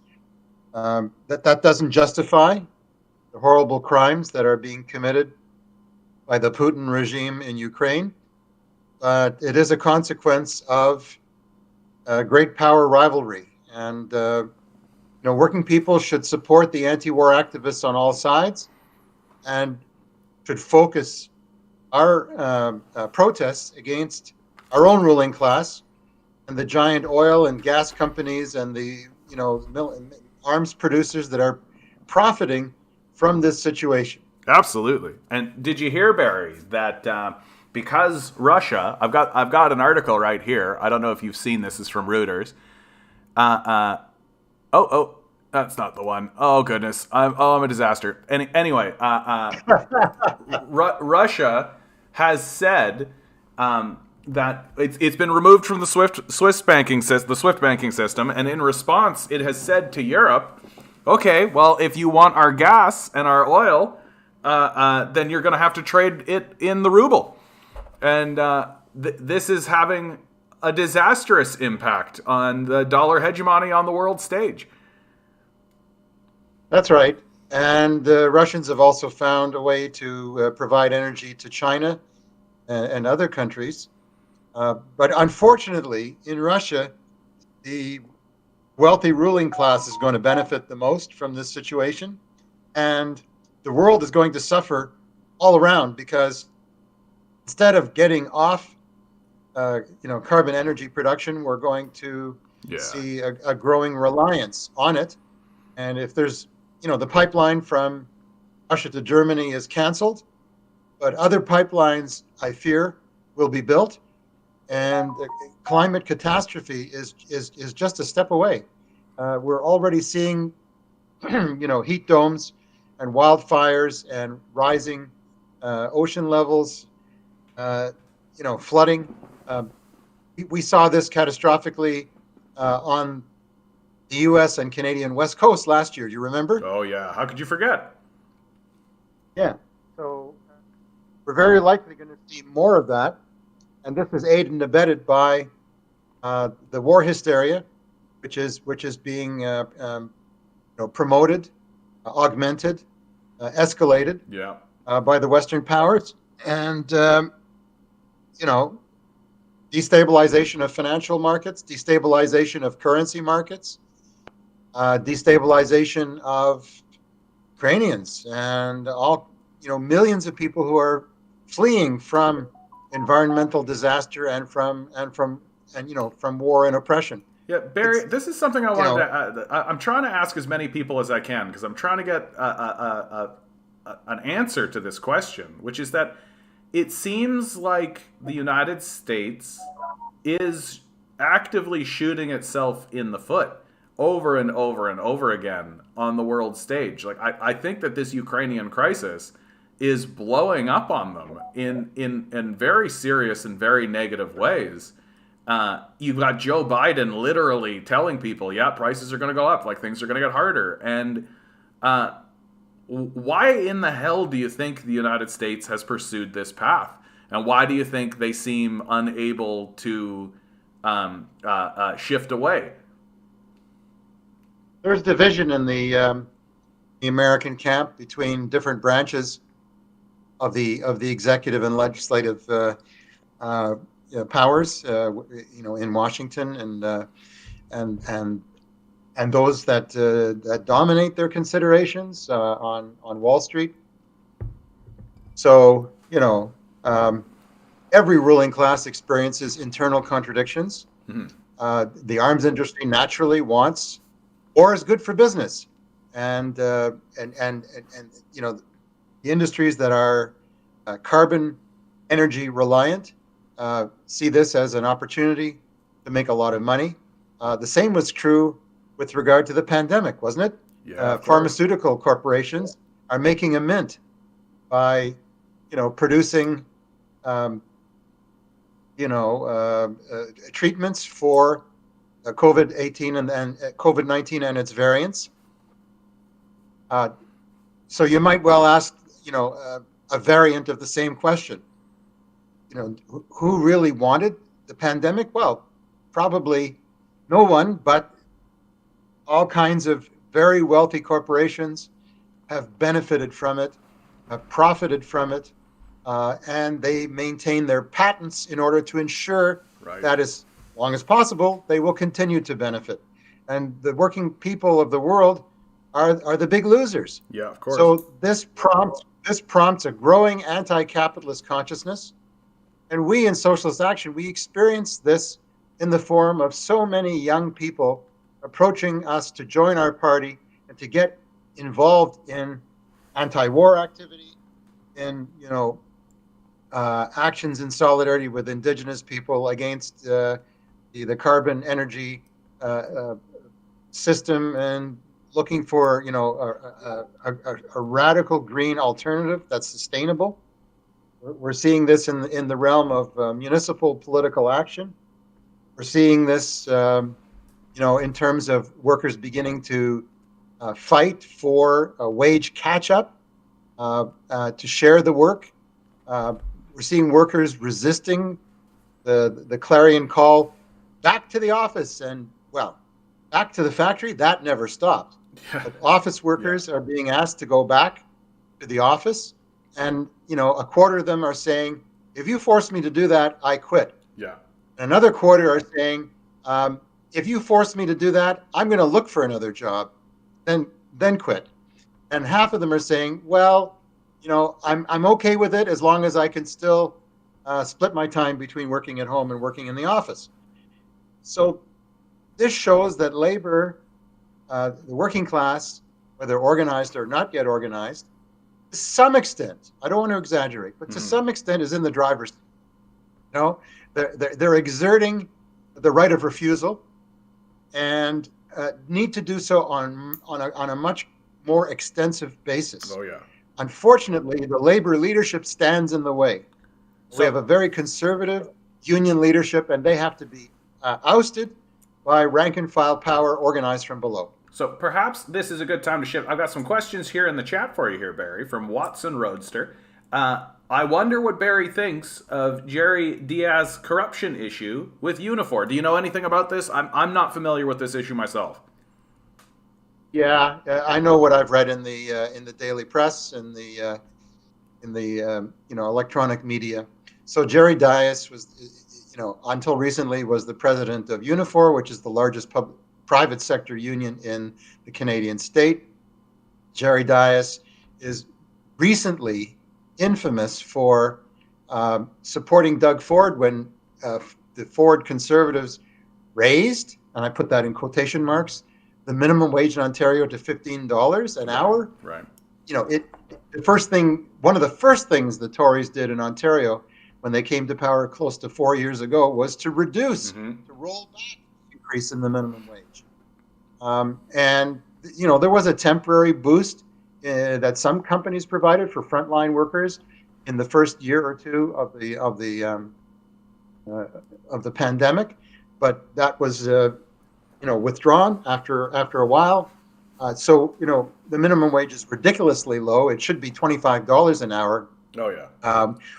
We succeeded in pushing successfully at the NDP Federal Convention a year ago to demand a raise in the minimum wage to $20 an hour, and I'm afraid that with the 6% plus inflation now, that's an outdated policy. Yes, it is an outdated policy. So back to Jerry Dias. According to reports, he accepted a bribe, $50,000 from a major pharmaceutical company to advocate for their COVID test, and with a number of employers with which the Unifor was commonly dealing with them in the workplace and at the bargaining table. So $50,000, and according to the story, Dias split the money and gave $25,000 to one of the people who was seeking to replace him as president of the union, and that person ratted on him immediately. Maybe I shouldn't use the R word. Reported that this was a misdeed and a dishonor to the union that they represent, and to the workers who belong to it. But John, I gotta be honest with you about the magnitude of this. This is chump change. Yes, $50,000. $50,000, $25,000. I don't know what Dias' salary was, but I'm sure it was six figures. Of course, if not close to seven. And he says that he, because of a sciatic nerve disorder, he suffered from poor judgment because he was on painkillers and alcohol. I don't know if that's a self-serving excuse or a real explanation. I don't wish him any ill.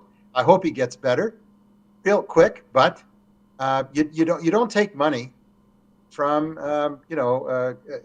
companies that are trying to promote their wares. Particular in this case, a test for COVID. The magnitude of it. It's when you consider the betrayal of the interests of working people as a whole, and in particular Unifor members who've been agreeing to sweetheart deals, or who have done very little at the top of the union to combat General Motors' decision to basically shut down operations in Oshawa, where they've been producing automobiles for over a century.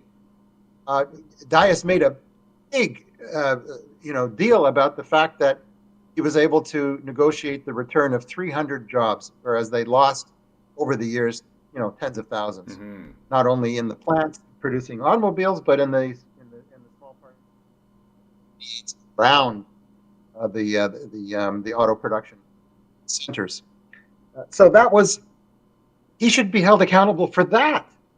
He should be held accountable for supporting the Liberal Party.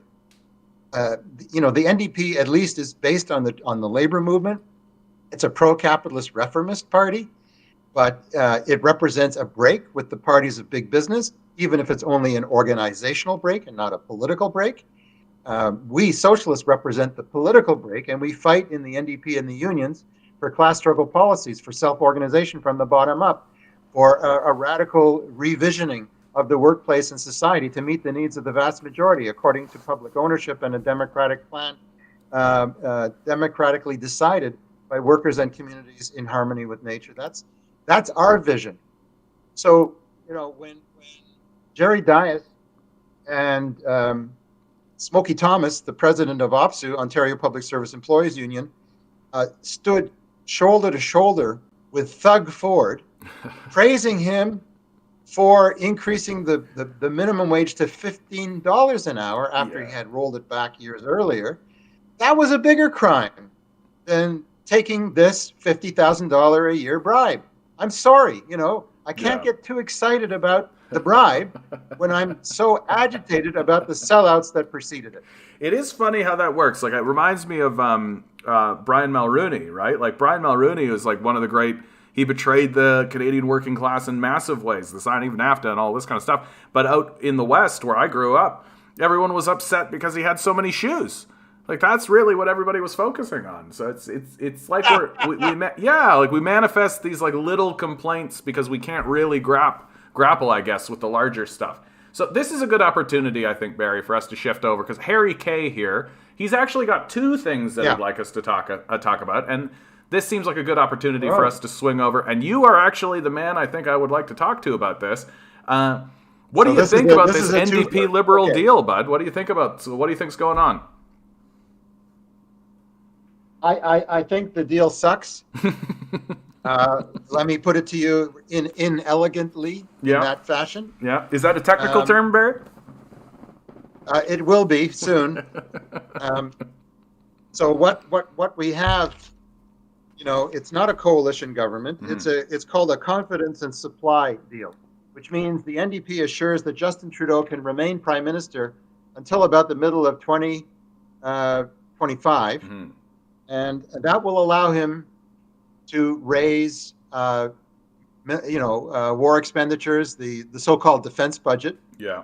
I don't think there's a lot of defense going on now for Canada in Eastern Europe or in Libya or the remnants of, I would argue that our position is indefensible, but that's fine. Yes. So that term defense kind of rankles me.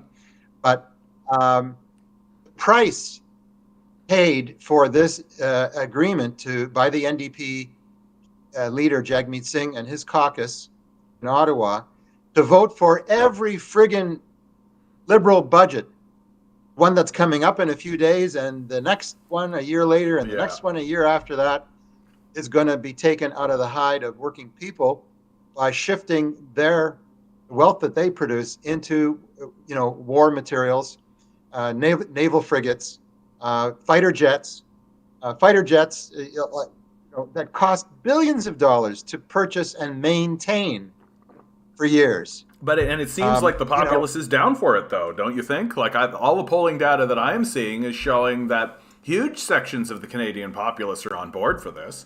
Like, it's not being done in spite of the people, but on behalf of them. Don't you feel? No, I don't. I saw an opinion poll recently. Maybe I'll think of the name of the polling outfit, and it showed that about 38 to 45% were opposed to increasing military expenditures. And a similar number were in favor of it, and a smaller number were undecided.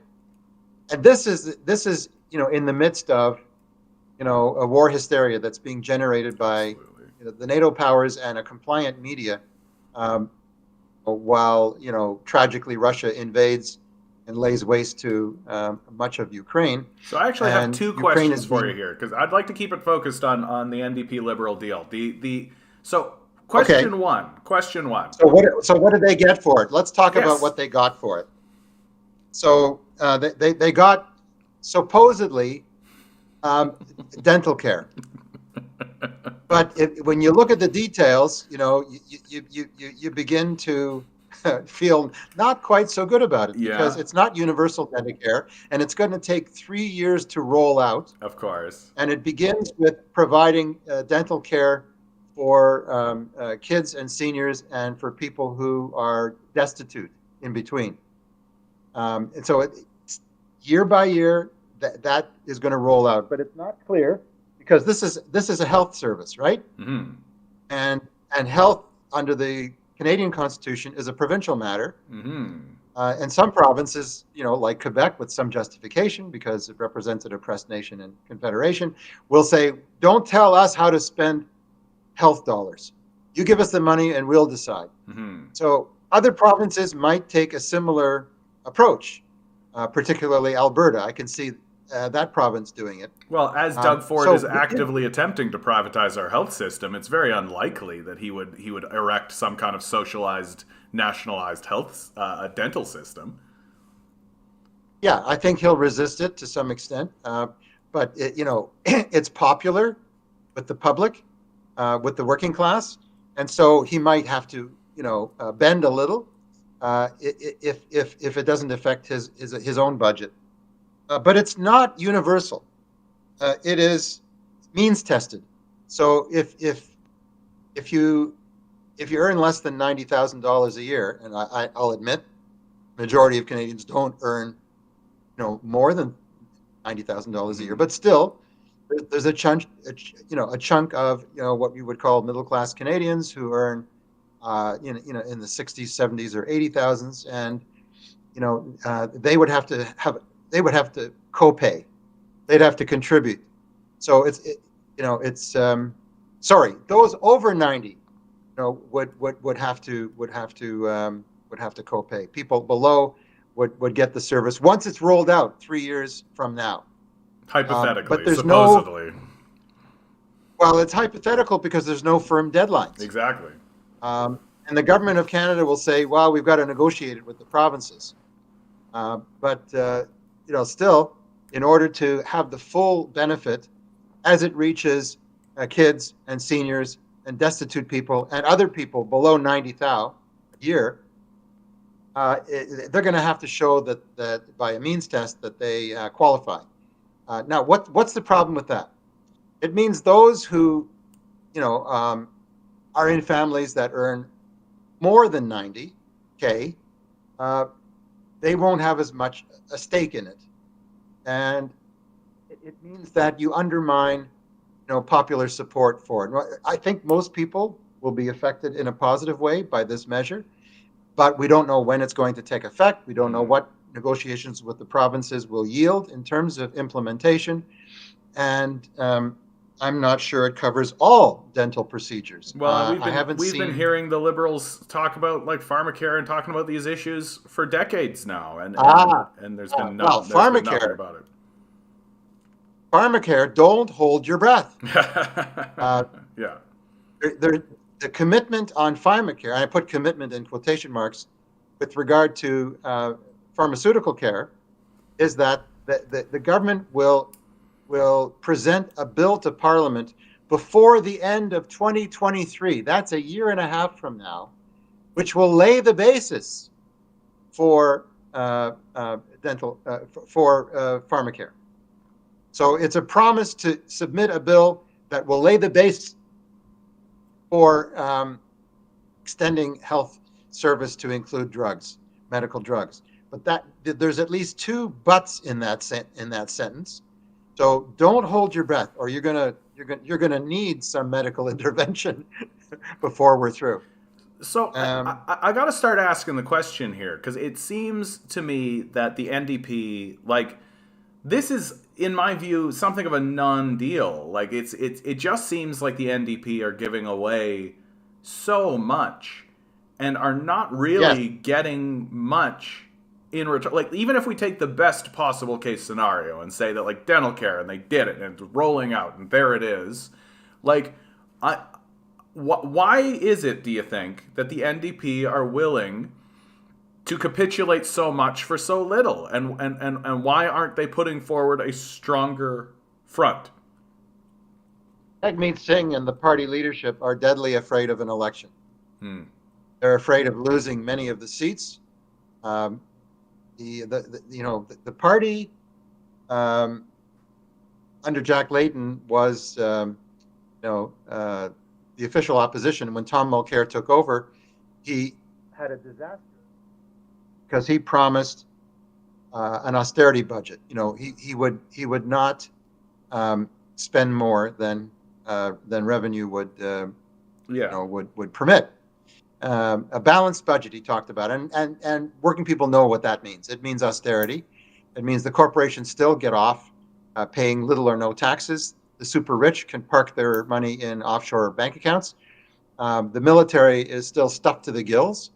And now the Minister of Defense is saying, "Oh, there's no new, surface air missiles in the, under the counter, so we really have to stock up." So,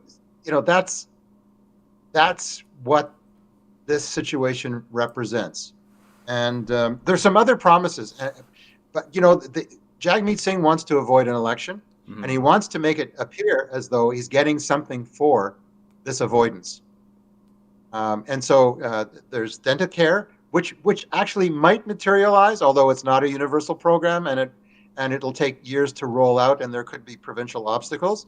Pharmacare is just an aspirational concept.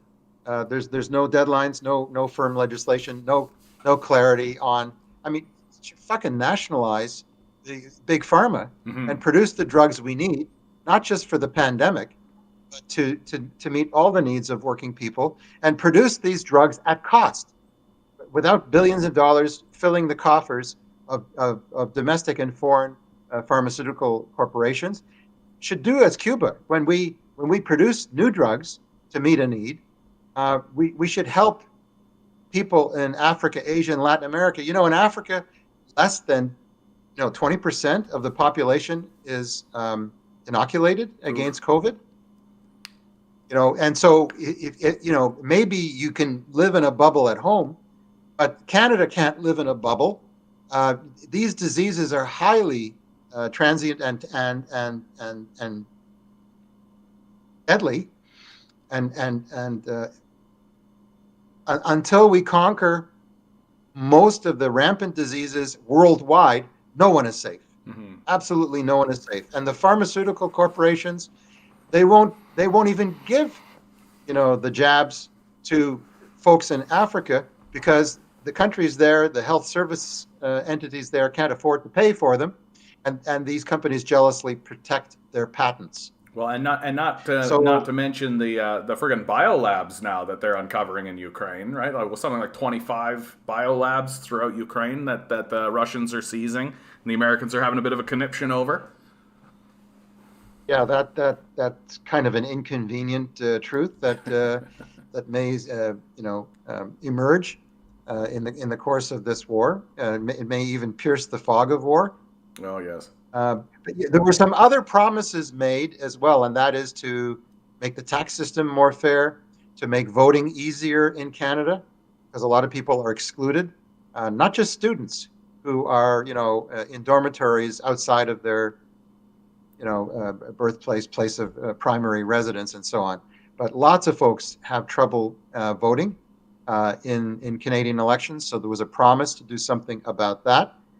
There are a number of promises, but no deadlines, no firm commitments, no quantifiable promises, texts to support any belief that this will come to fruition. Many of these were promises of the Liberal Party. Do you remember some of these things I mentioned? Oh yeah, of course. That's why I'm so skeptical about all of this. So the Liberals didn't do it before. We still don't have the national child care plan that Paul Martin promised, 25 years ago? Yeah, exactly. So, Jagmeet Singh is buying a pig in a poke. And you ask why? It's because he wants to avoid an election. And he's willing to vote for budgets that will increase so-called defense spending, increase, Canadian imperialist, collaboration with its imperial partners in the United States, Europe, and Japan, to lay waste to the lands and peoples that stand up against Washington's dictate. That's what Jagmeet Singh is prepared to do, and shameful conduct it is. So let's shift a little bit here, because Harry K here has another question. It was a two-parter, and we talk about sanctions, right? And the sanction regimes that are being put in place, and I have tended to look at sanctions as very self-defeating, right? If you sanction everybody in the world, you're the isolated one, right? And it seems to me like that's the path that we're heading towards, especially as we're reaching for the sanction solution in the Russian-Ukrainian conflict. Yeah. Can you speak a little bit about the effect that these sanctions are going to have on us domestically, or perhaps on our international relationships abroad? Well, first and foremost, the sanctions have a deadly impact on working people. And the sanctions currently are aimed by the NATO powers against Russia.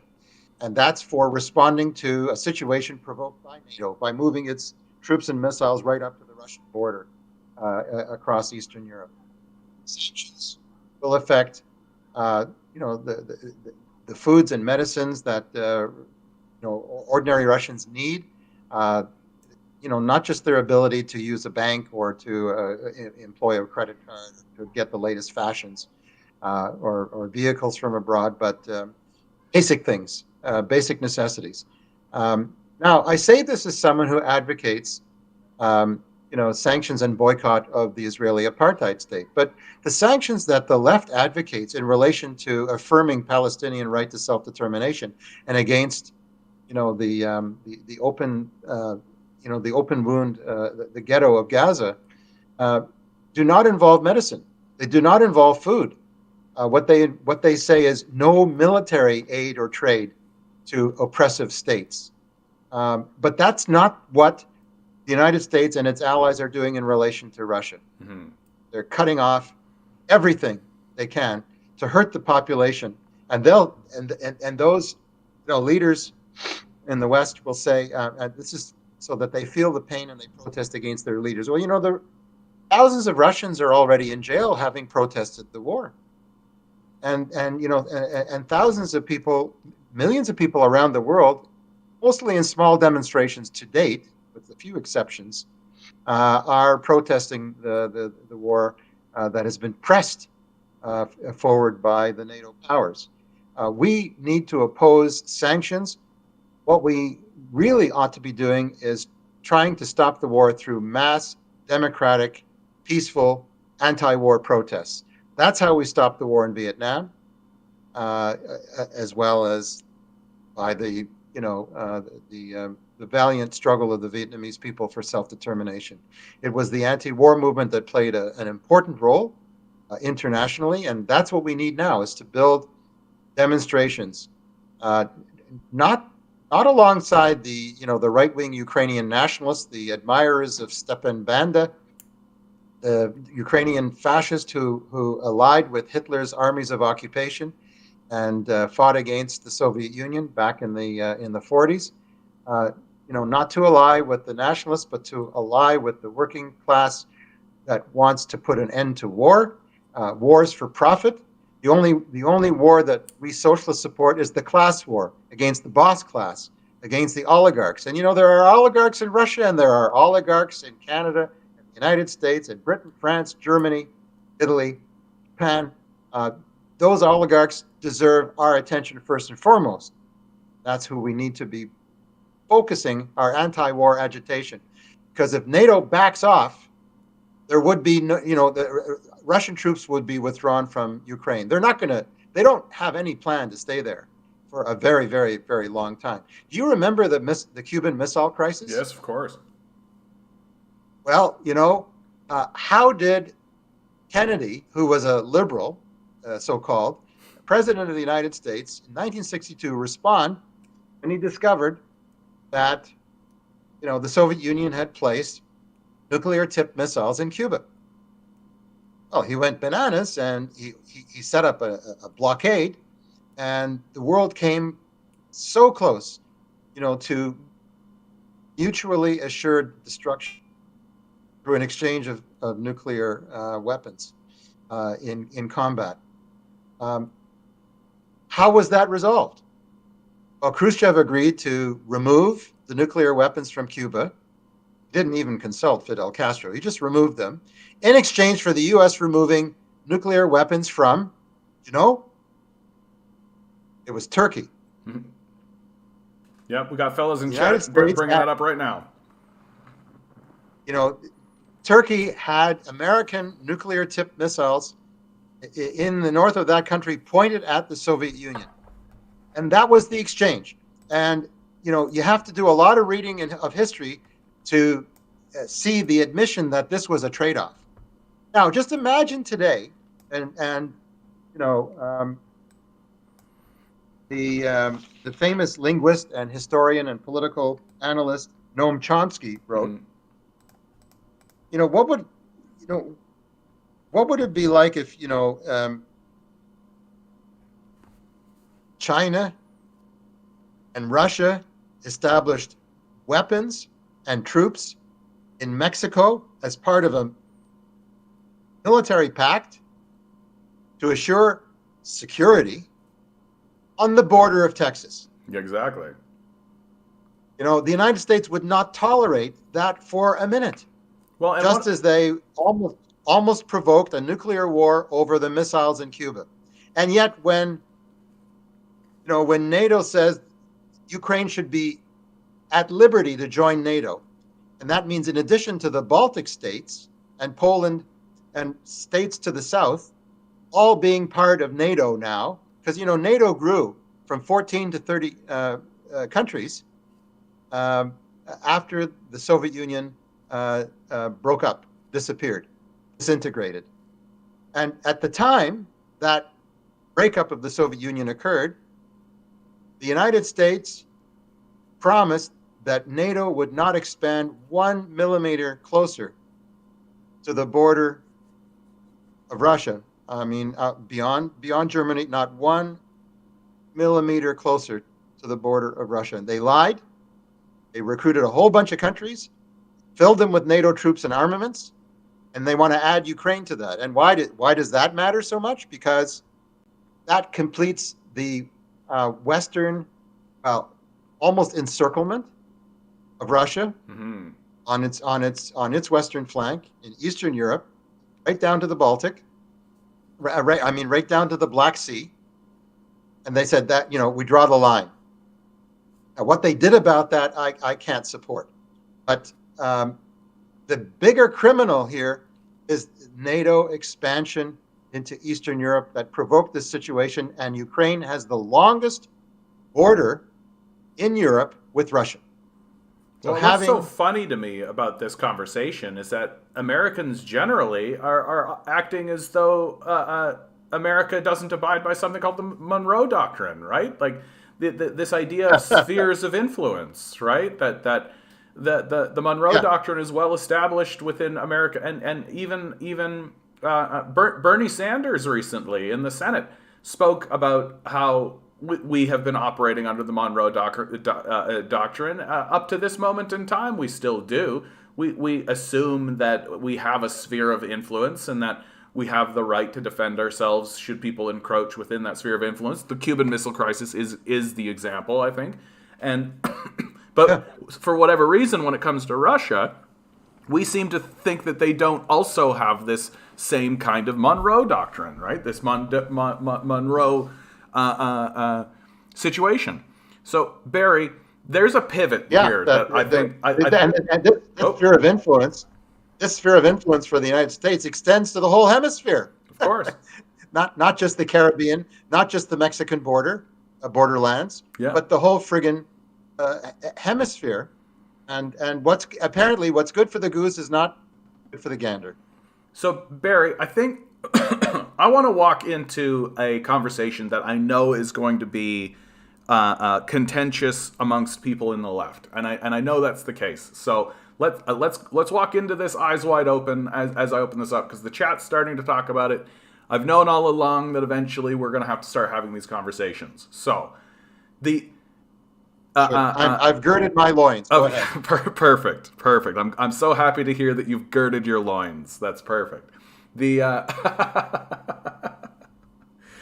One of the issues that I have when I analyze the situation that's happening in Ukraine, right? And please understand me when I say that war is awful, and the situation with Russia going into Ukraine is awful. And I agree with you completely that NATO encroachment certainly plays its part.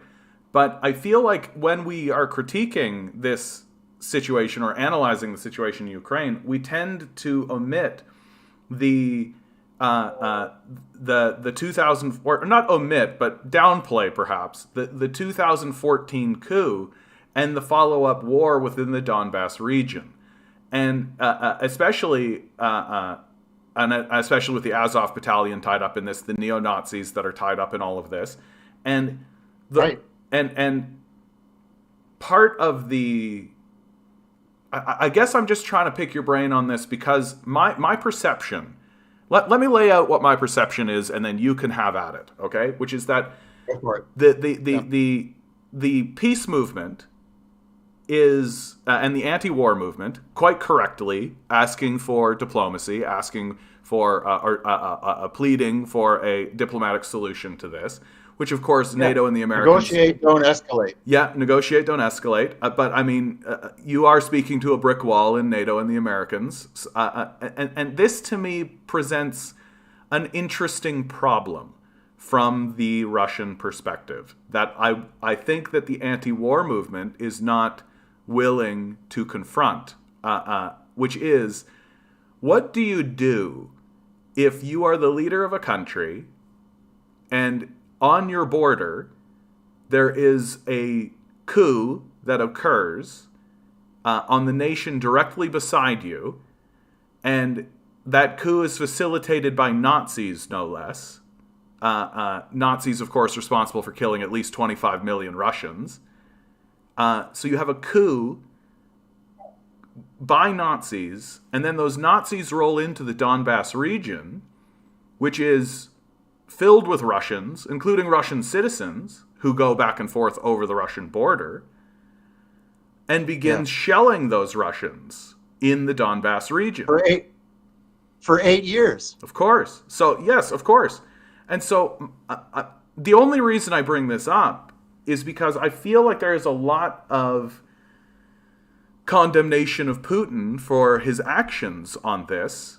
And when I look at the situation and I sort of put myself in Putin's position, I find myself thinking, well, what would I have done? What were my options? What could Putin have done to avoid this conflict? And it would. Well, I'll tell you. I'll tell you what okay. Putin could have done. I'll tell you what Putin could have done. He could have done what Lenin, Trotsky, and the Bolsheviks did after the Russian Revolution.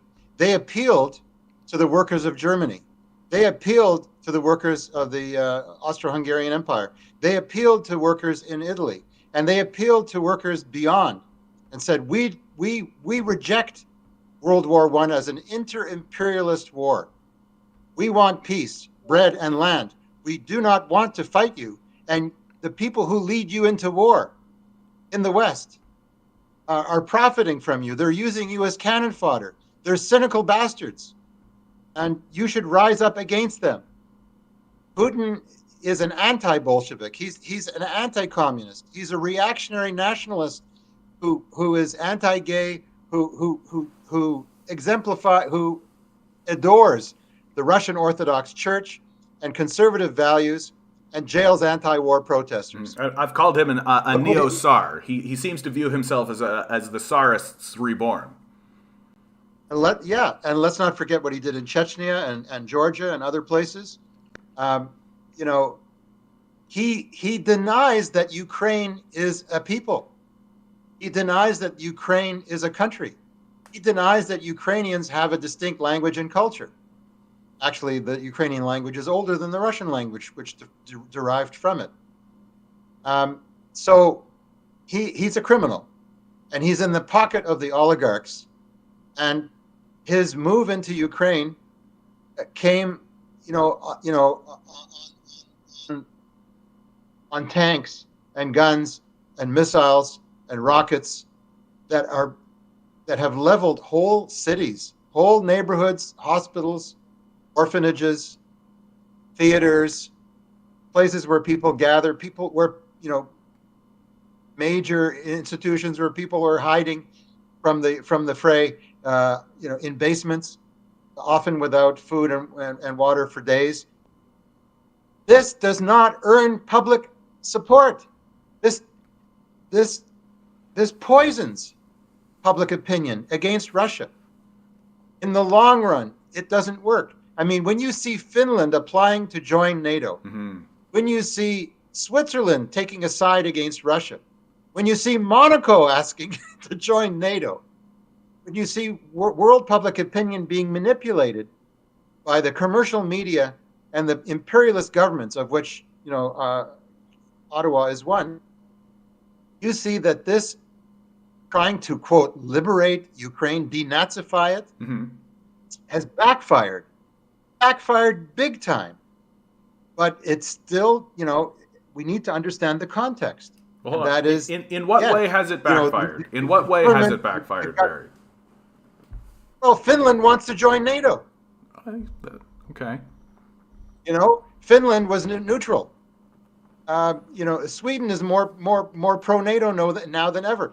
These small countries, even Monaco, gave us kind of a ridiculous, minuscule example of how neutral opinion or anti-war sentiment, even if a bit abstractly or distantly, is now pro-war. How has that helped Russia? How has that secured Russia's interests, even as a country, let alone it's a class divided society. So there's no common interest. There are divided interests because it's a class society. Russia, the Russian Revolution and its gains were rolled back and nullified and privatized. But the Russian people do not deserve to suffer. But Zelensky, just 2 or 3 days ago, outlawed most of the political parties on the left in his own parliament. Yeah, very serious. And Canada, which prides itself, according to its leaders, of being pro-feminist and for freedom of speech, asked cable companies to take Russian television, RT, off the air.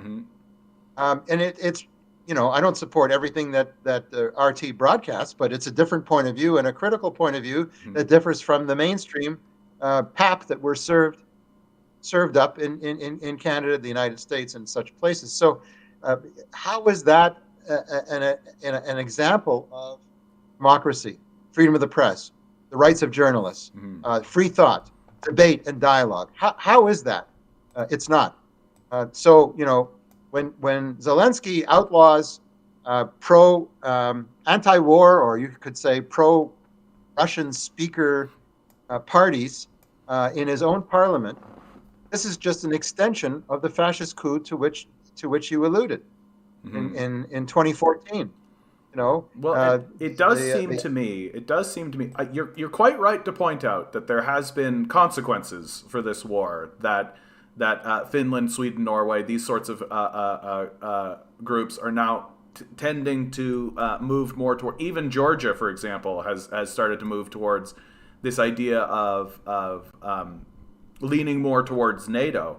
But to me, I sort of take a look at what is going on the larger stage between Russia, China, India, and Turkey, even Saudi Arabia, and seeing that this moment seems to be, if we want to talk about blowback, the blowback seems to be occurring to America, because it seems that it's forming stronger allegiances between the people who the United States are trying to drive apart. Russia, China, and India, for example, are starting to, Russia is inviting all of these nations to what he's calling an anti-fascist council or something like this, which surely will result in some kind of formalization of agreements between these nations. And there is some of that, but let's not forget that Prime Minister Modi in India is a semi-fascist. That's absolutely true. Let's remember, his attitude towards national and religious minorities in India. Let's not forget that China is I would call it a severely deformed worker state, but it's heading headlong towards capitalism and has the biggest class of billionaires in the world, more than the United States. You and I tend to disagree, I think, on the analysis of China, and I would love to one day sit down and have a longer conversation about China, because I think you and I disagree about the nature of China and its movement forward. But anyway, let's put that aside because we've only got really 10 minutes left on the clock, and that's not a 10-minute conversation. Yeah. But No. I'll just say that China is not socialist. That is crystal clear, and it favors a wealthy plutocracy, which is held in check by the Chinese state, one-party state. But it's certainly not a workers' paradise. But the point I wanted to make was that China and India at the United Nations did not vote against the resolution condemning Russia. They abstained. So you see multipolarity. You see the U.S. Power being eroded, but you see temporarily a reinforcement of it through its major military alliance, NATO, which of course laid waste to Afghanistan and Libya and many other, and Serbia and many other places. So it's a complicated picture. Yes, American hegemony. You're right, and I agree, John, has weakened, but has sown tremendous confusion. This face-off over Ukraine has sown tremendous confusion. We do point to the 8-year shelling of the Donbass. We know and talk about constantly the 14,000 people in the southeast part of Ukraine who lost their lives, and the tens of thousands more who had to flee into Russia because their homes and their workplaces were destroyed, and the leading role played by the Azov Brigade, a Nazi section of the National Guard of Ukraine, and the nefarious role of the Zelensky government in suppressing freedom of speech, freedom of organization in his own country. Didn't outlaw all the political parties, just the ones that disagree with him. So it's a complicated situation. For sure. And the threat of nuclear annihilation is something that should cause us all great concern. I say that Putin had the option of building an anti-war movement like his revolutionary predecessors, but he is a thug, and he is a lesser imperialist power compared to the United States and its NATO allies, lesser, but still an imperialist. And what we need is what Lenin said: turn your guns on your own rulers, workers to power, East and West, world socialist revolution. That, we think, is becoming a tangible, realistic alternative to the mayhem that we see spreading around the world. And we could talk about the environment, and we could talk about the pandemic, and we could talk about authoritarianism and growing risk to the environment and to the future of human civilization.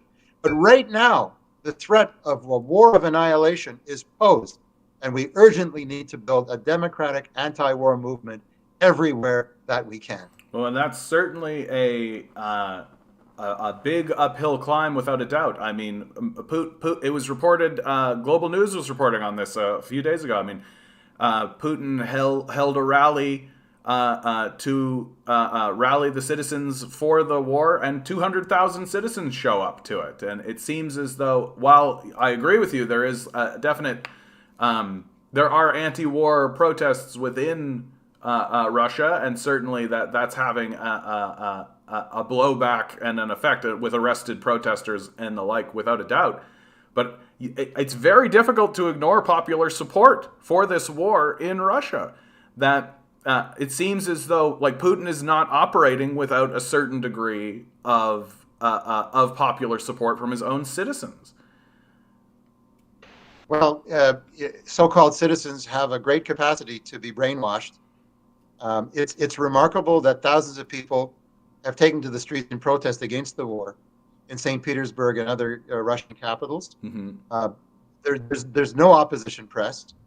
The major political opposition is in jail. I don't support him. He's a neoliberal. But, You're talking about Alexander Navalny. That's right. Don't support him. But, a government that enjoys popular support doesn't jail its leading critic. That's a sign of weakness, not a sign of strength. And I don't think there were 200,000 people at that stadium for the Putin rally.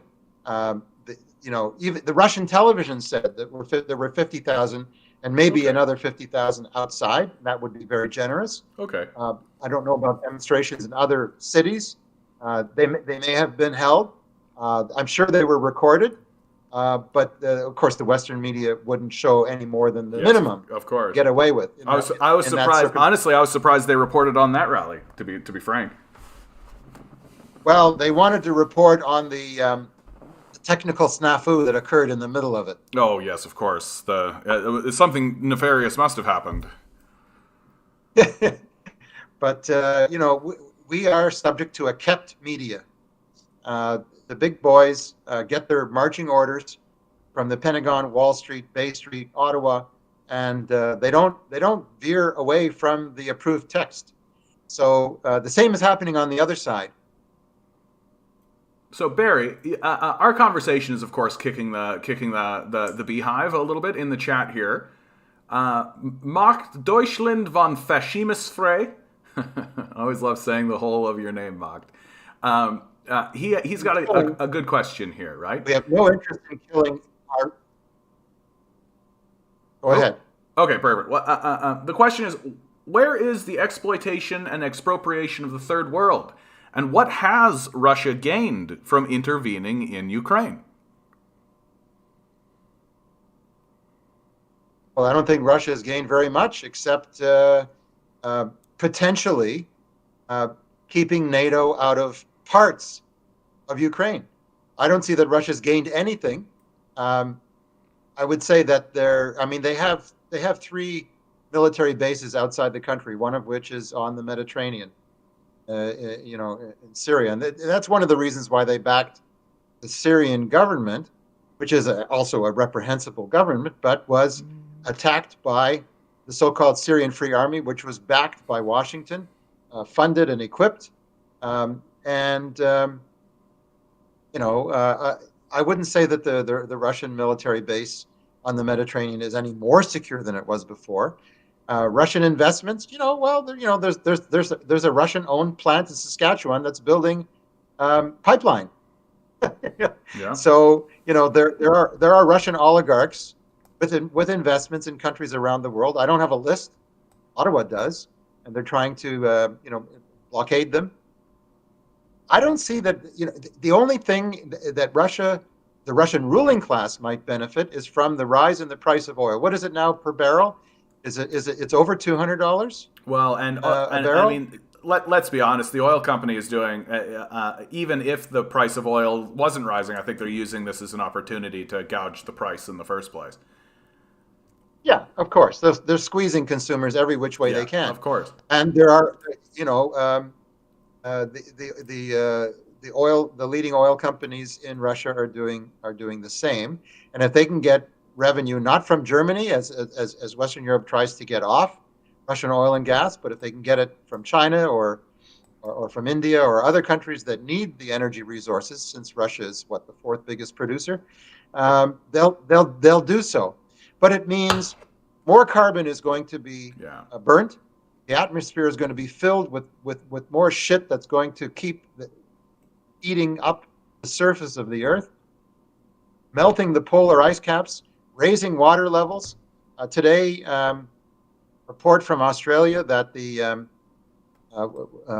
Great Barrier Reef is suffering another bleaching incident that's killing something like 10 to 15% of all the precious wildlife underwater. One of the outstanding natural wonders of the world. We're all losing. We're all losing from this, and so it doesn't serve us to say, well, this side is better than that side. We need to condemn our own war makers and war profiteers, and try to see our way forward to solidarity with workers on all sides of the conflict, a giant anti-war movement, and a giant revolutionary working class movement that's going to put an end to capitalism. Yeah, you and I can certainly we can certainly agree on that front, Barry, and that's I think you really hit the nail on the head by saying that while we're struggling and grappling with what's happening in Ukraine and trying to figure it out and analyze it and take a historical perspective and all this kind of stuff, at the end of the day, the pressure is on us to confront our own systems of power. That even if you believe that Russia is this evil totalitarian dictatorship and it's so wrong and all that, well, at the end of the day, we are Canadians. Our pressure is on our Canadian politicians, and I think that hits the nail on the head. And there's money. There's money for war and for war equipment and for fighter jets, but there's not money for people who are starving on ODSP. So Barry, I'm going to read this one comment, and then I'm going to let you have a final say, and then we're gonna say farewell. Okay. So Harry K says, always wonderful to hear Comrade Barry's experienced and passionate takes. We need to remember to view world events as workers and proletariat. In imperialist wars, no side has clean hands. Solidarity. So, final word to you, Barry. Thank you, Harry, and thank you to everyone listening here today. We in Socialist Action are trying to build a broad anti-war movement.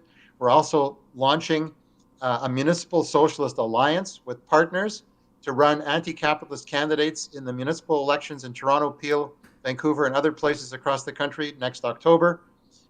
We invite you to join with us in building United Front for land back, United Front to raise the minimum wage to $25 an hour, a United Front to push unions and the NDP to the left, and to build a revolutionary party that will put an end to the system that is strangling humanity and the planet, the environment itself. Join Socialist Action. Get in touch with us, 647-986 1917, 647-986 1917, the year of the Russian Revolution. Give us a call. Go to our website, www.socialistaction.ca. Go to our YouTube channel. Just go to YouTube, type in Socialist Action Canada. You'll see over 100 wonderful video recordings, including one that was a tribute to one of our great leaders, Dr. Robbie Mahood, who passed away in Montreal in December.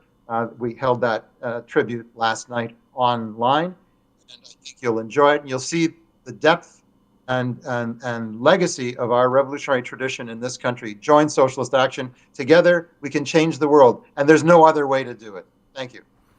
Thank you so much, Barry. I look forward to having a conversation. Let's commit, Barry, to let's have a throwdown about China next time we talk. Okay? You may discover that we are not that far apart on it. That's probably the truth. All right, bud. Good talking to you. All the best. Thank you. All the best. Always good to talk to Barry, man. Always good to talk to Barry. Like, and what I like talking to Barry about, and it's always good to remind everybody about, is Barry and I don't see eye to eye on lots of issues, but he's an ally to be sure, right? To be sure, and I think that's what matters most, right? Is that and I was really realizing it as I was having that conversation with him. I was feeling really tentative opening up the jar on my typical kind of talking point of because I do tend to see that I think that you got to do something about Nazis on your border, right? Like I tend to take that position, and it's good though that I think we were able to have that conversation and hear one another without blowing off one another, and I think that's what's important, and to build those sorts of relationships and communications, right? So we are always good, and Barry, of course. Very well read, very expertised. I'll be interested to hear his opinion more on China, because I think he and I don't see eye to eye on China. I think he sees it as having been infected as by this. Like I think his, and I don't want to put the position on him because I don't think that's fair, but I do think he kind of takes the more classic critique of China during the Dengist period, that they opened up their markets to capitalist foreign investment, and that ended the socialist project. Whereas I don't see it that way. And in any case, that's a conversation for another time. And I think you guys know what my position on China is, so I don't need to go through it. And I kind of tend to agree with your commentary here, Gino, right? Why is not being a literal utopia always disqualifying for third world revolutions? Yep, China has a dictatorship of the proletariat. No one claims it's a paradise, right? Like that's kind of my position, right? Just because we're socialists and just because we're communists doesn't mean we can ignore the reality of what's going on, right? And I think that's what's so difficult about critiquing China is China has had to go through some and made some real question and answered some real questions, and have they been perfect while they do it? Of course not, but.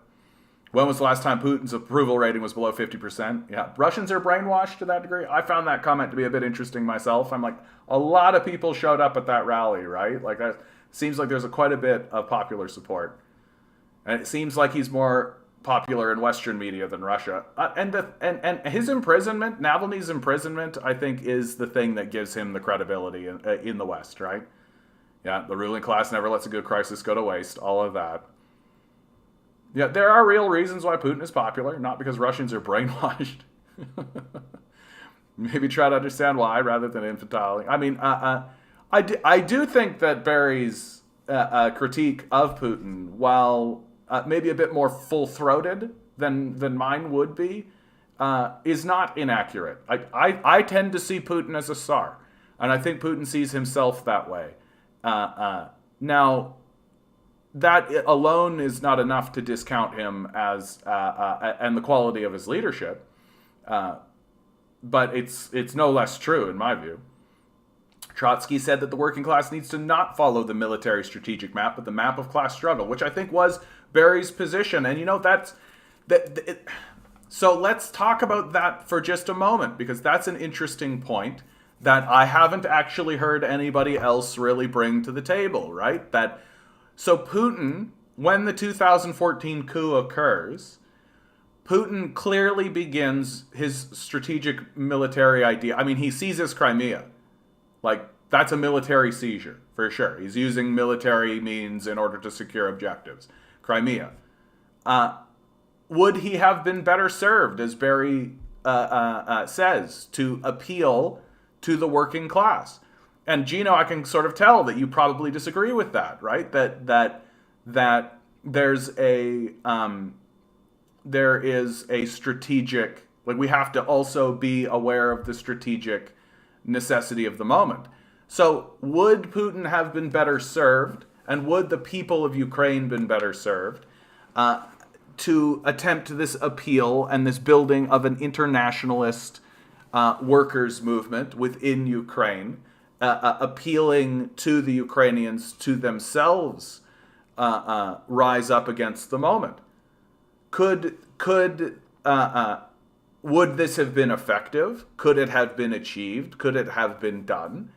Right? And I'm not willing or interested in dismissing it. Like, I'm not asking these questions in order to countervail them, I think is what I'm really trying to drive towards, because we don't know.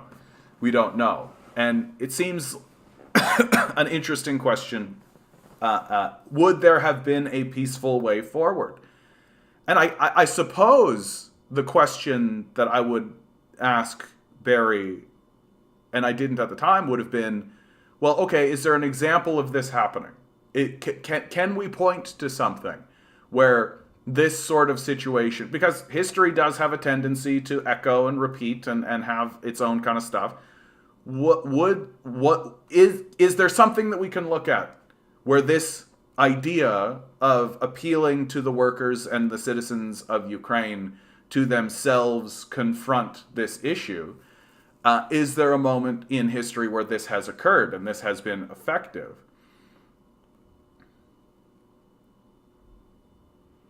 Who asked the last question that Barry answered? How Russia benefits in their action against Ukraine. Great. That is a good question.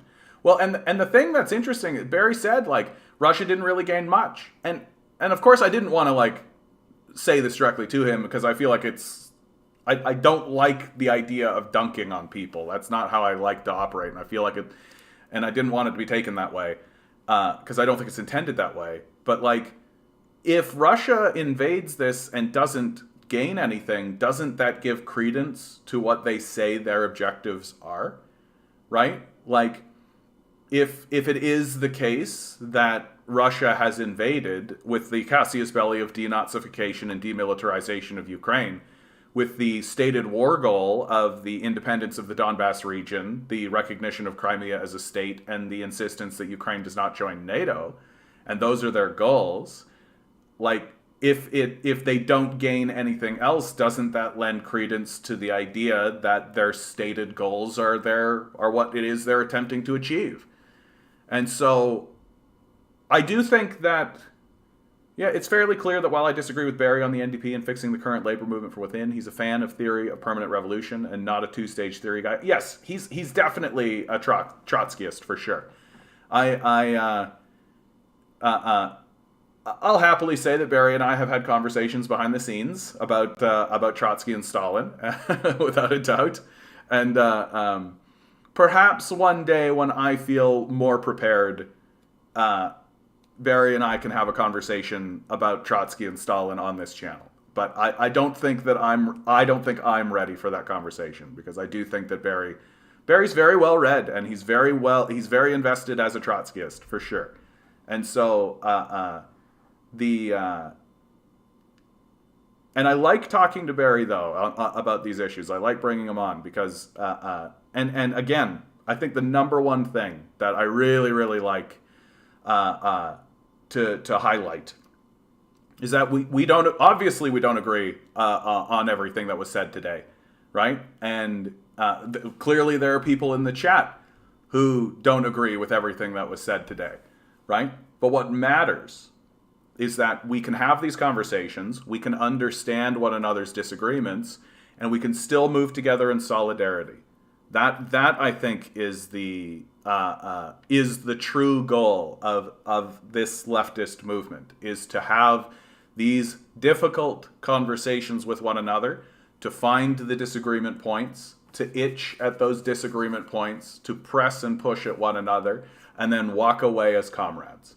So that's what I think I really am enjoying about the conversations with Barry, that I think that I worry about that so much going into this as a YouTuber, as I grow more and more.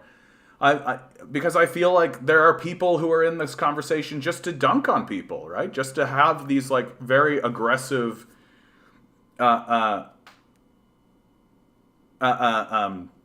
just aggressive conversations to try and undercut one another. And I don't think that's what we're trying to do. John, I wish you had asked Barry the question I asked about putting petty differences aside. Which question was that? Sorry, Watson. Did I miss it?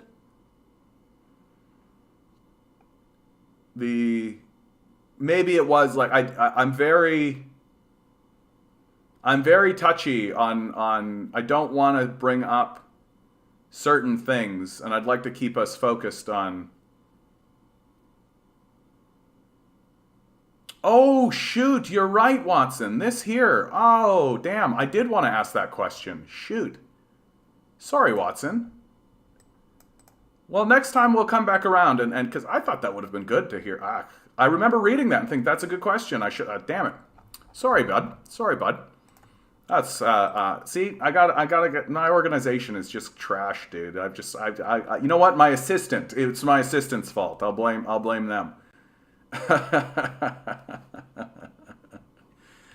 I'm hoping that I can get more people in. We were supposed to have Daniel in the other day, but he decided not to join. So, you know, I always get a little